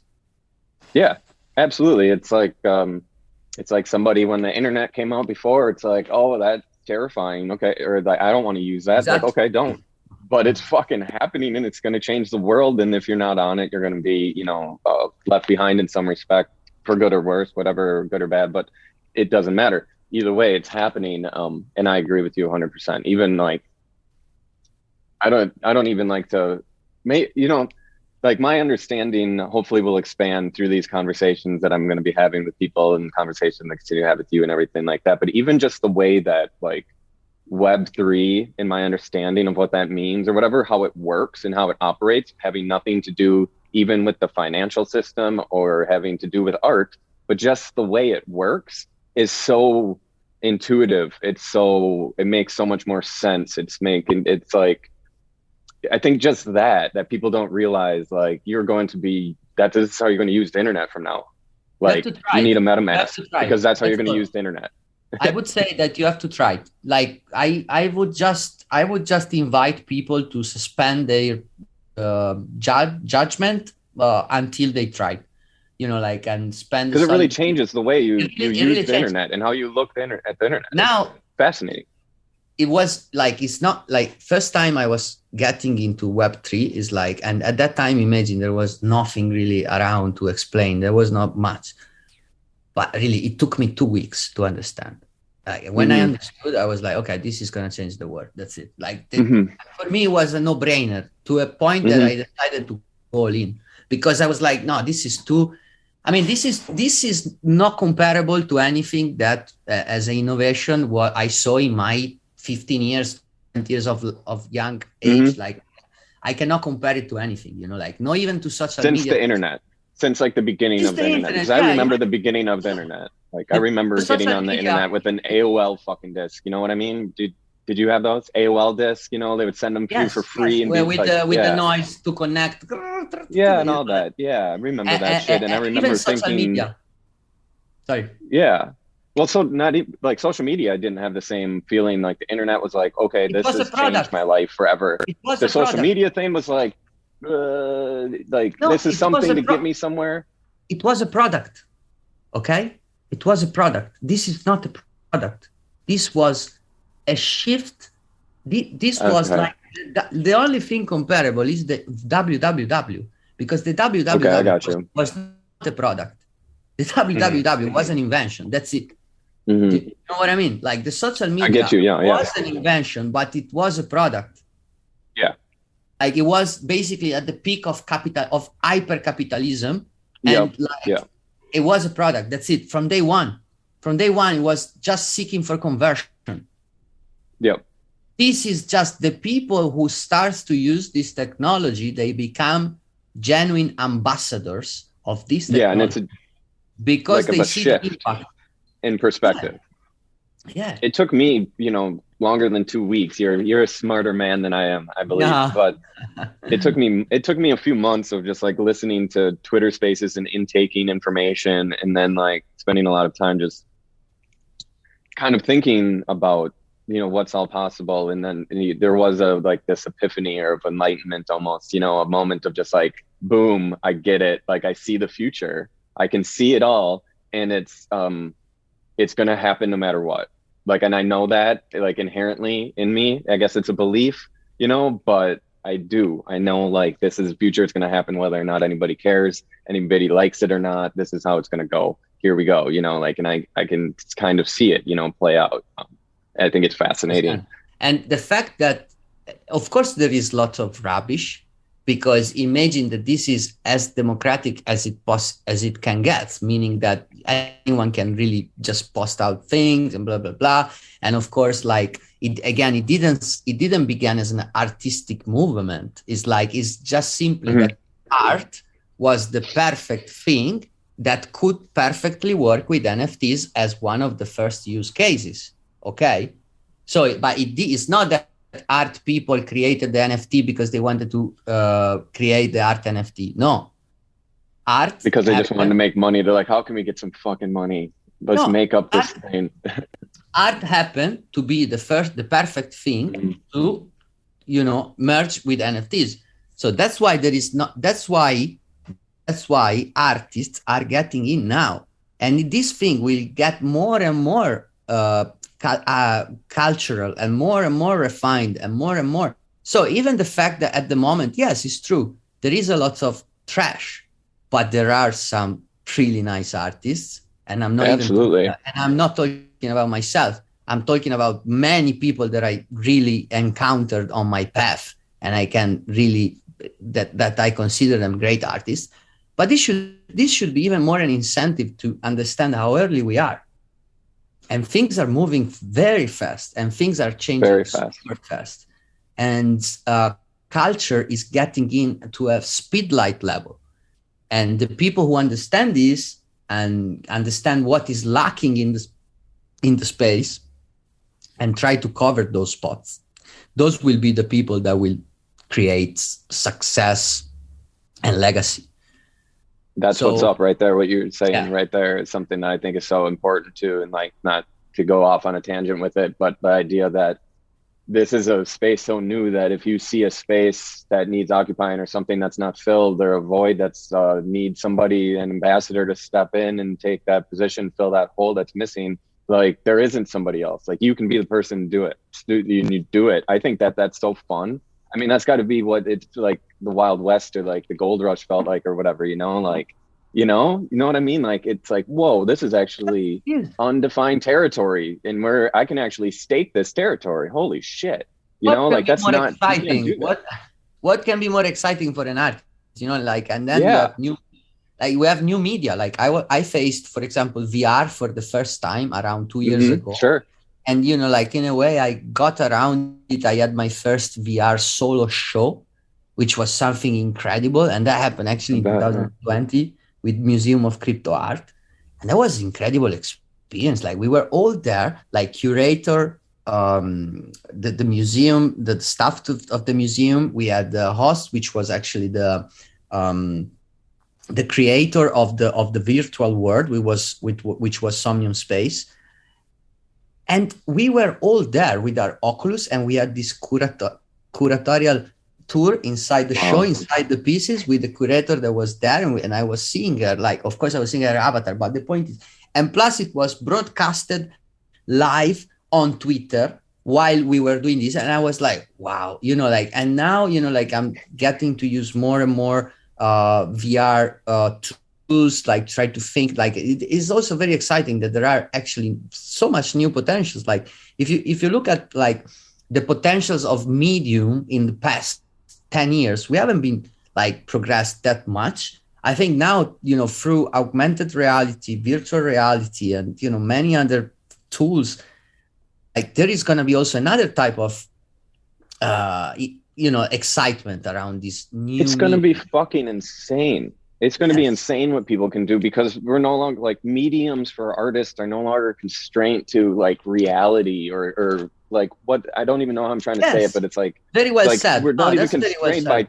not even constrained by time anymore. You know what I mean? Like we're like, what are people going to come up with? Like I don't feel like my mind is capable of thinking to the magnitude of what the fuck people are going to be doing with like an NFT art piece in the future that is somehow unfolding over time and space through dimensions. You know, who the fuck knows? It's going to be insane, dude. It's going to be like you buy this art piece and you live with it from now on or something, you know, like you live within it or something. Like you bought an art piece that you live in now. Like here's your new reality. You live with it. Imagine like you have, imagine you get an experience, like a sensorial experience, like as creators, like imagine creating a world, or imagine creating your own movie, but actually the character is the person who is in the movie, and you can like think about like sensory, like other sensory that artists would be able to use with like haptics, which I don't think are that far away. But like an artist who now there is actually no visual representation of their art piece. It's literally a feeling that you get because you're plugged into the haptic. You get a feeling, and that's an art piece now, and you can own that feeling. And it's a good feeling, so you want to have it on your phone, and you like plug in here. You get what I'm saying? I mean, it's far out like goofy, imaginative shit, but it's like these are new mediums that artists are going to be able to work with. And you know what is funny? You know what is funny? I was very curious to see more behind this decision from Facebook to change the brand in Meta. Yeah. So I went to look for a couple of interviews if there were, and I found a couple actually from Zuckerberg. And you know what shocked me the most is like when Zuckerberg were talking about this new metaverse thing, the word that he used the most, you know which one was it? Interoperability. which coming from Facebook is like, I don't know, it's like, I don't know, in Italian say, I don't like pasta, I don't know, something like that, okay? So what is the word that you were saying? Pasta every time. So Facebook, which is like, let's say the I don't know, the flag of centralized kind of philosophy of doing business, okay? When interviewed Zuckerberg about what is for him, how does he see metaverse in a few years or whatever, like he was mentioning the word interoperability, meaning like you will be able to take your asset, like bring your asset in this spot, take your assets away, bring it in another world, bring it in another metaverse. And this coming from Facebook, which is like, it's ideally it's standard for the opposite thing for the past 10 years. In my opinion, that gives you an hint of how the future is going to look. Because if even these people speaks about interoperability, then, you know, like, I think it's going to be exactly, you know, like, and I think that people tend to undervalue is that with NFTs, it's not the platform. Like, yes, of course, you can also create your closed platform, but that's your own choice. But the real value is that there is not anymore a spot where goods, art, whatever is confined. Everything is connected and everything can be brought over. And that's what is the real, in my opinion, innovation. You know? Brilliant point. Yes. Yeah. Yeah. That's crazy if you think about it, you know, and you know, like, and that's why now I also think gaming is going to be the next big thing, because maybe before you were playing with a video game for 4 years, spending money, investing in assets, whatever. And then all of the sudden, like the game shut down or whatever, or it's not in hype anymore. And so you basically lose everything. No, it's not like that, because every asset is an NFT and every NFT can be traded in any bloody place in the blockchain. And that becomes interoperable. So it doesn't become, and this is something that I really think is like, when we think about Web 2 and Web 3, the main difference is that people say in Web 2, you could, for example, interact, okay? And in Web 3, you can kind of own. But I don't think like that. I actually think in a different way. It's like in Web 2, you could buy. In Web 3, when you will buy, you will automatically invest. That's the shift. Yeah, that's the behavioral shift. It's like any digital purchase won't be anymore related to buy, to just fulfill the drive of shopping, you know, like, but anytime you buy, you actually invest. I like that. That's really well said. And that's not complicated, but that's gonna be a huge. I don't like when people talk about that Web 2, Web 3 thing where people say in like Web 3 you own the thing, because even when I buy NFTs, which we can talk about that for a moment here before I know we have to go soon, but like I don't think of myself as owning these art pieces really. I don't really know how I think about it, but I don't think of it as like I own this now. You know, like it's a different kind of ownership, and now like you use the word then invest, and that makes more sense to me. Like so like when you say like, instead of like in Web 3 you own, in Web 3 you invest in everything, because in that way too, it's how you build the community, because investing in something, then I mean, that's literally the word, you're invested in it. Like you care now, you have skin in the game, you want the artist to succeed because it means you succeed then, and then everybody succeeds, and it's in that feeds the community, which can lead. But leave art for a second out, okay? For example, let's say because the point is that NFT is much more wider than art, and that's what in my opinion is incredible. It's like, imagine now you, for example, in Web 2, you buy a pair of pants in e-commerce, okay? And you receive the goods, and then you use it, and then very hardly you're gonna sell it again. Okay, yes, There are some people who does that, but most of us, like they buy the clothes, they use it, and then whatever happens. Okay, now think about instead buying a digital goods for let's say you have to buy an outfit for your avatar in any metaverse. Okay, what's going to happen with that is that if you buy this outfit, you won't have to throw it away. It will actually always be an asset, and that's the main difference. It's like, and then of course we can say, yeah, but if I need the trousers, I will still buy the trousers. Yeah, fine, but I'm not saying that this is going to replace I'm not saying that this is going to replace the Web 2 economy. What I'm saying is that same as when e-commerce. No, in Web 3, no one needs pants. Exactly. That's it. But sorry, and then I wrap it up. But if, for example, when e-commerce started, okay, it's not that the physical stores were not selling physical goods anymore. And these days as well, like physical stores exist and sell goods. And same it will be for Web 2. So e-commerce will stay there. But what I'm saying is there will be a new economy, a new thing that will be sided to this, that will be based on a completely different paradigm. And this is what I love the most, is this craziness in a way of that happens very, very rarely in it's like time. The birth of a brand new ecosystem in a way. Brand new world. Yeah, I love it. But yeah, beautiful. A few more things I wanted to touch on. I'm enjoying a lot, man. Actually, like me too. Anyway, we could go for a long time. It's almost good that you have a meeting after this. We need a limit. We already knew it from our phone calls anyway. So yeah, we did. So what we were just talking about parlays really well into the idea of I just think it's a really nice thing to touch on about how I'm not going to get into it now because I believe me and Yoshino are going to actually do an intro to this podcast where I explain how you and I know one another and how you brought me into the NFT community and things like that. But I just want to touch on how, and you said it yesterday on the phone too, about how you're using the opportunity that you're being presented to become, like a better person, I guess, for lack of better terms or whatever, but like bringing people in, helping them find their own self-sovereignty, bringing them into the community, showing them like there's a better way for us creators than the struggling to make ends meet, working multiple jobs, taking on commissions you don't like, etc.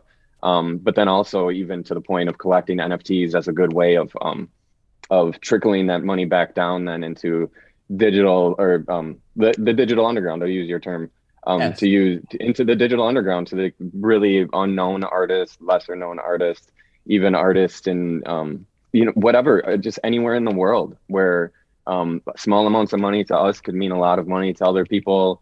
Any amount of money to anybody means something to somebody. It helps buy something that they could use. Even me, when I was starting out, was like, holy shit, now I can not have to, eat as poorly as I was or something when I started to make money. So like for us to be able to do that, because we both now collect you a lot more than me, but as a way of like trickling it down, and there is this sense of inherent goodness in that, of like a wanting to pay it forward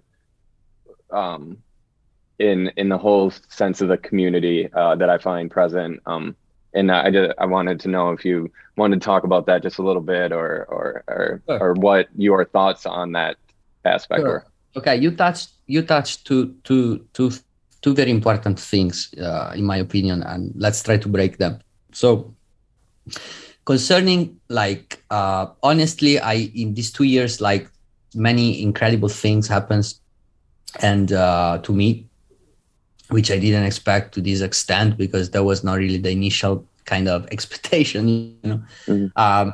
But when I joined this NFT thing, from day one, there was such a strong community.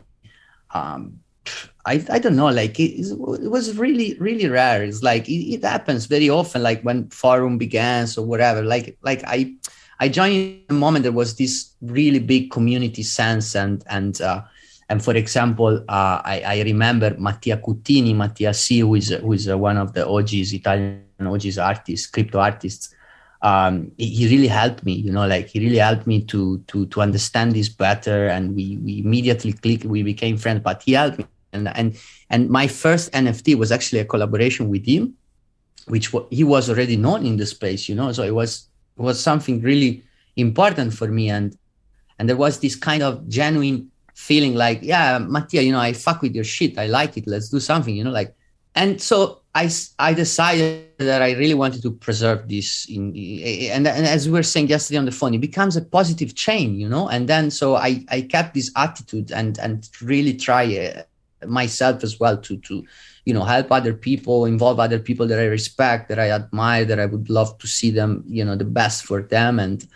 And this is how it's going, man. And also I open myself a lot. Like I was a little bit more purist when I was younger. So I was like really close also in my aesthetic, and I didn't really want to look for any contamination that much. And growing old, I understood that was actually a limit.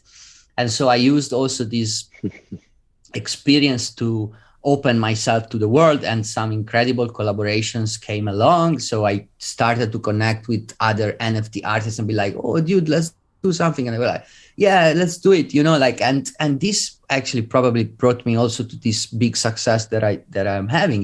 Was also this great collabs and these unique moments where you really create something different, from your original kind of intent. And every time you do this, this leaves you something, So I'm happy that I am inspiring this sort of attitude or behaviors towards connecting with other artists and other people. And I hope that I will manage to keep this attitude, as much as I can. And, I really push myself to do so. So I hope that's going to stay. And the other fact is actually that you touched on the digital underground. That is very important. And we even forget to mention that before, because in reality, for the people that are really in NFTs, meaning that they are around and they check things and they are updated and they check the community, like there is a very, very, very hardcore underground digital movement that is happening, and that is happening. Like, imagine that there is a main blockchain who is kind of leading the NFT space, which is Ethereum. And I don't want to go too technical, but it's like Ethereum is a blockchain, and the blockchain allows to create applications a bit like iOS or Android for centralized entities. And so NFTs and Ethereum has actually many more things around it, but just to quickly simplify.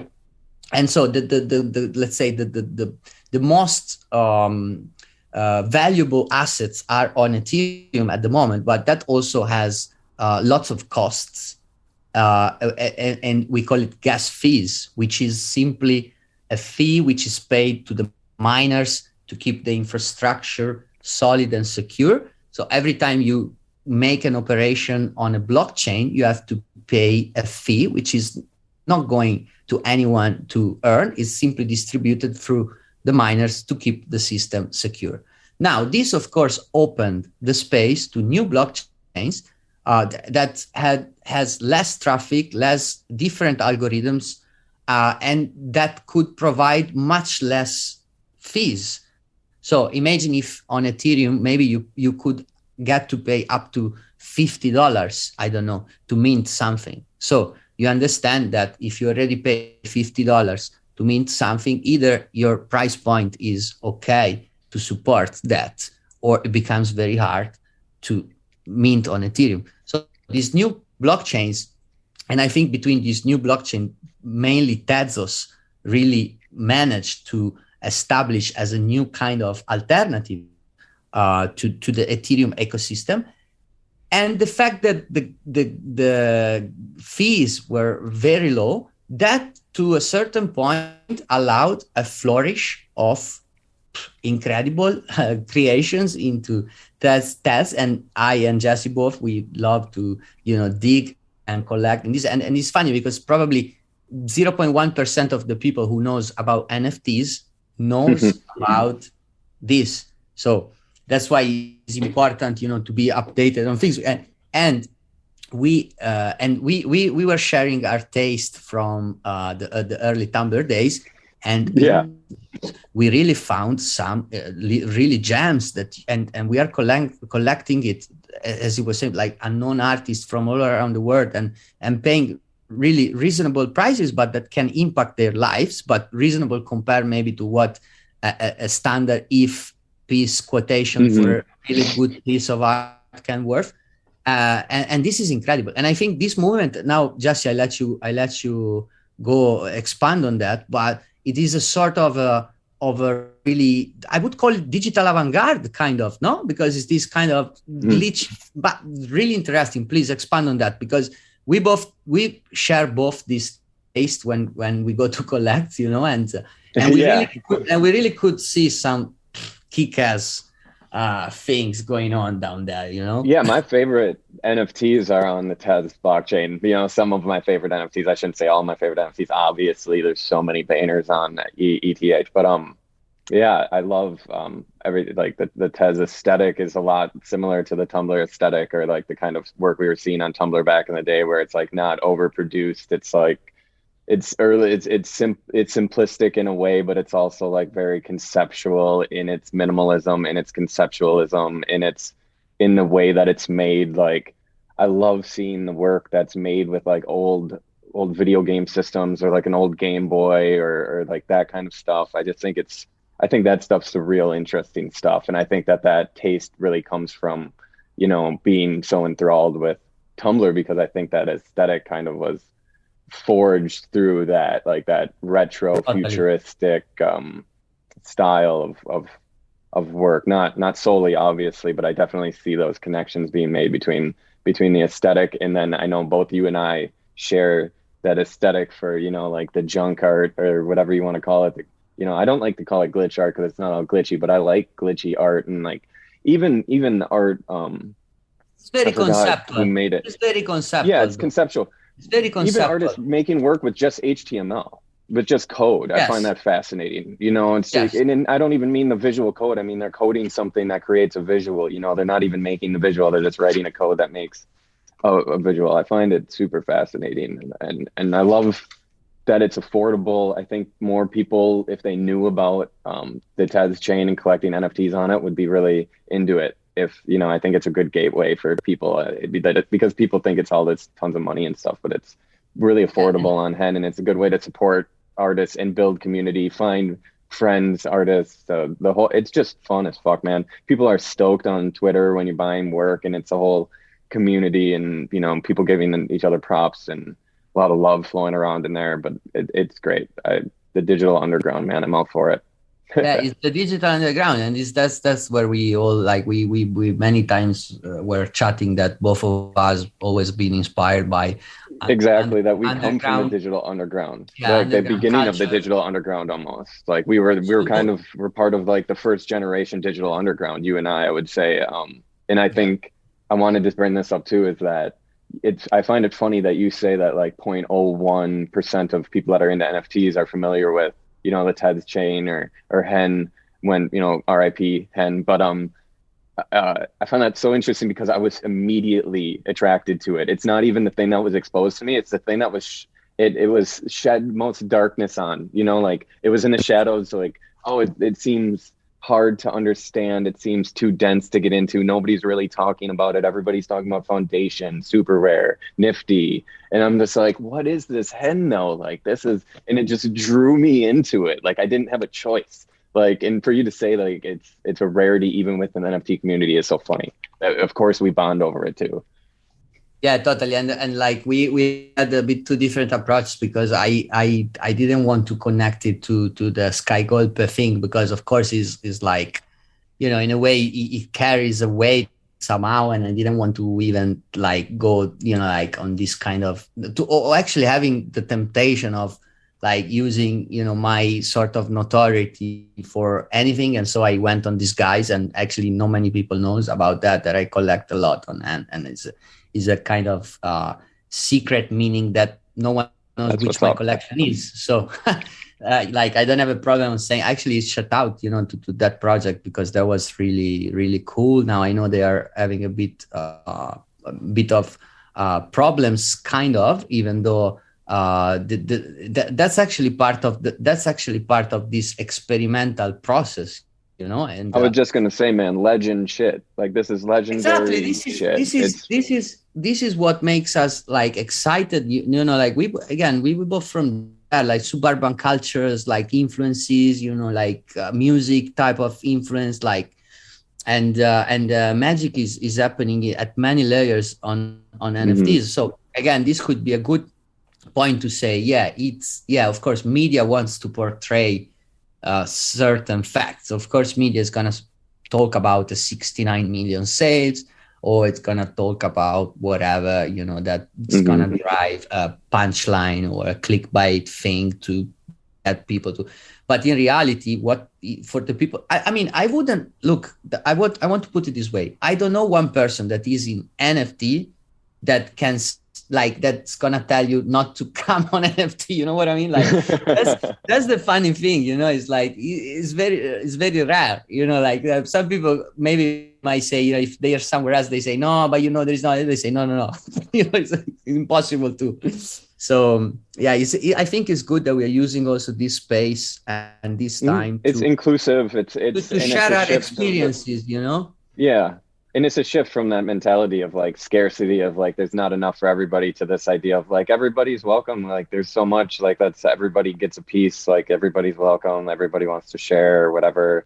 I'm not you know, into that toxic positivity that we hear, you know, as a problem in the scene or whatever. But like I don't go there, I don't go that far, but I do see the good aspects of it, that if it's used right, or if that it's used with the intent, it can be a lot of good. It can cause a lot of good, you know, for a lot of people, you know.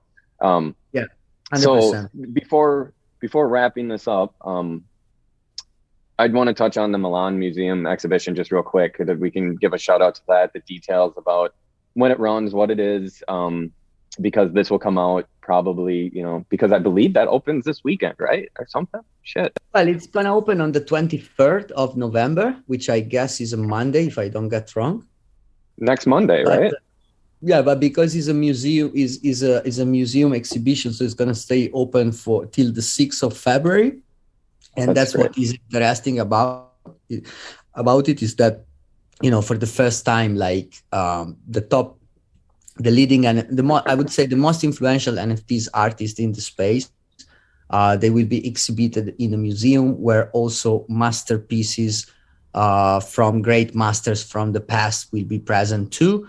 So, you know, we will also have some works, for example, from Caravaggio, because we have the you know, this event is coordinated by Dart, who they actually deal, Dart Milan, who they deal with, you know, private collections in Italy of this Picasso, you know, like all the private collections, like, and so they had this idea because they do museum shows. And so they had this idea to actually, for the first time, include NFT artists to create these short circuits, which is very nice, you know, together with Wrong Theory, who is another productive team of ERL experience, NFT experiences, you know. So, and I think it's gonna be insane. And you know, if anyone is yeah, I think it's gonna be insane. Like, and you're so casual about that. It's gonna be insane, you know. Yes, yeah, I mean, that's the only way I can probably think about it, you know, like it's about 70 NFT artists. There's gonna be about 200 screens, like 55 inches screen on a customized setup, and so that's gonna be the first floor, the ground floor, and then on the first floor there will be all these masterpieces exhibited along, like, so that's incredible. That's how incredible it gets. So it doesn't get any, like, it's unbelievable. It's history making, right? Wouldn't you say? It's the first museum exhibition, or it's the first time putting on the level with those artists. I think so, and also, like, you know, is great because to also summarize this moment, it's like things are really happening fast. So, for example, now there is this exhibition museum. Then I will be in Art Basel with another great thing with 33 NFT, with NFT now and Christie's, like, I mean, I think things are already happening for those who definitely can read through lines in a way, and I can see this trend going bigger and bigger, to be honest with you. Oh, for sure. And next year, like I'm so excited even about, like, I'm gonna finish this year very intensely because I have a solo drop on Nifty on the 21st of December, and that's gonna be the last drop of the year, where probably I will do something more towards my collectors, my existing collectors, because this is another interesting part of NFTs, is this ability also to understand your community collectors, and also being able to kind of directly connect with them and create this sort of market strategies, but really based on the direct connection with the collectors, which is different than a collection with it's almost not, that has a market strategy sounds nefarious, like market strategy sounds like money manipulation or something like that. But it's more like, don't you think it's more of like an interaction with the collectors, and an interaction with your community, with the people who believe in your work and that supported you, like, but I can do that because thanks to NFTs and how the system is, I then can even reserve certain works only to the owners of my NFT. And that can be scanned automatically to find if this collector owns a Skygolpe NFT, and allowing them. Like, so I think this is big. You're creating value for your collectors. You're creating value, right? Like for your own work, for your collectors for buying the work, that have the work. It's like, it's not like they just buy it and then hope that you continue to do well. It's like you can actually influence whether or not, the direction of your career, and create value for the holders of your work in the future. Exactly. And that's amazing. I mean, that interaction is not something I've ever heard of before. And create this community made of your supporters and collectors, where you can really have a dialogue, like a direct dialogue and connection. This is unique, like in a real symbiosis back and forth, where you both benefit from a relationship, rather than it's just like, I am the creator who speaks down to the you. It's like, and that's beautiful, man. That's fucking awesome. So as far as the Milan Museum exhibition, like, that runs for 3 months, it's in Milan. I am fortunate enough to be in it, thanks to you for inviting me, along with a bunch of other artists. So like, I'm hoping to get over there before it comes down. Like, that's my idea. I want to come early next year. I'm thinking about. I would say not thanks to me, but thanks to your work, man, to be honest. Well, okay, fair enough. You're always so modest, and I appreciate that. But I do feel a great sense of gratitude towards you and everything that you've done for me and bringing me into the community. And this Milan Museum exhibition is going to be really awesome. There's so many awesome artists. Shout out to all the artists in it and everybody organizing it, because it seems like a great undertaking. And I'm just really honored to be a part of it. So besides the Milan exhibition, we have December 21st as your next Nifty drop. Do you have any other drops before the Nifty drop? I have a very interesting project with CoinDesk, who is a very big crypto media, and also really kind of OG kind of thing, because they just every year do the most influential crypto people. And every year they select and pick, some crypto artists to portray these people in their own style. And I will probably make a surprise to some of my collectors, because I feel like the end of the year is going to be really more about giving back, and kind of give the chance also to maybe cannot collect Skygolpe now, because luckily is in a very good price point. So I want to give the chance to kind of more collectors to afford, a peace of mind. And that's how, like, that's the philosophy that I am gonna use for the end of the year. So basically through these 2 drops, which is the CoinDesk one, which is happening around the 7th of December, and then the Nifty drop, which is big kind of collector based drop on Nifty Gateway.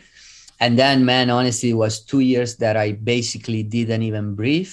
So I'm planning. No, really, like it's the most Yeah, I hear you. insane years of my life. I don't know. And then the problem is that when you are so excited and passionate, you just go and you don't even want to stop. But then at some Yep. point, your mind, your physics, your everything just tell you, dude, what are you doing, bro? You know, like, so I really feel like I need to kind of stop for a second, also because in 2022 I want to focus more and more on, you know, larger projects, and my passion for installations, and so that's really what I'm aiming to for the 2022.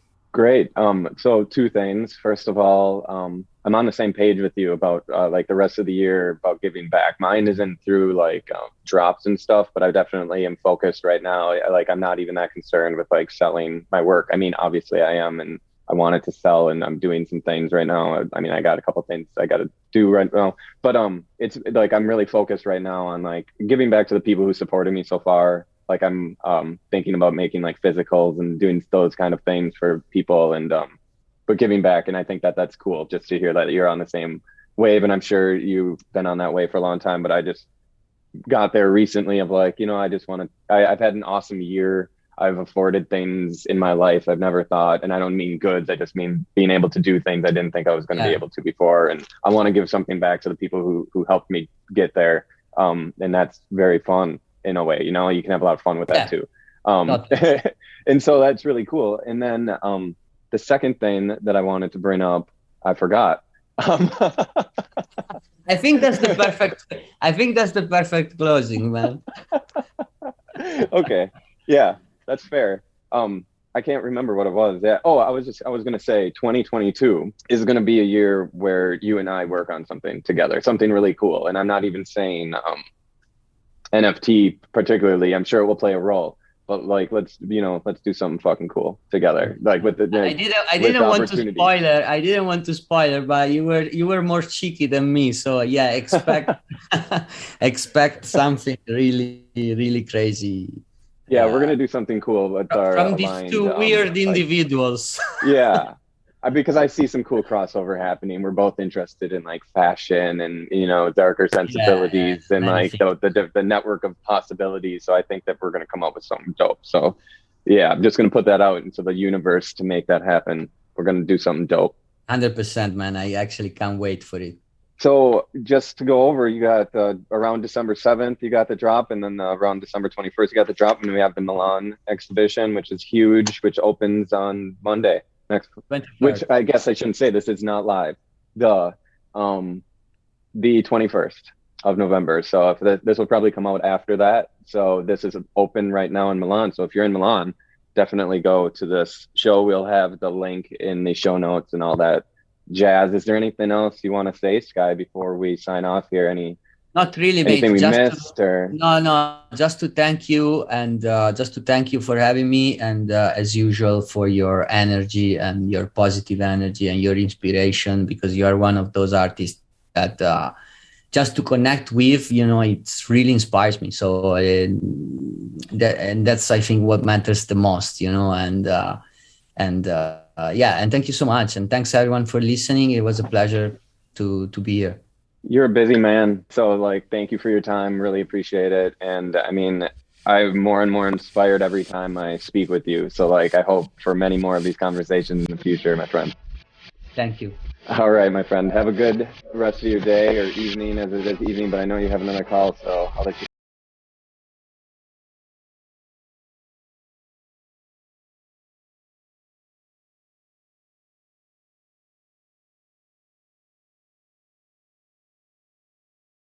By Rarebit, aka Justin Dosher Hopkins. Creative producer is Noah Wainwright. YouTube and creative support is by Tyler Scully. Thanks so much for tuning in. See you next time.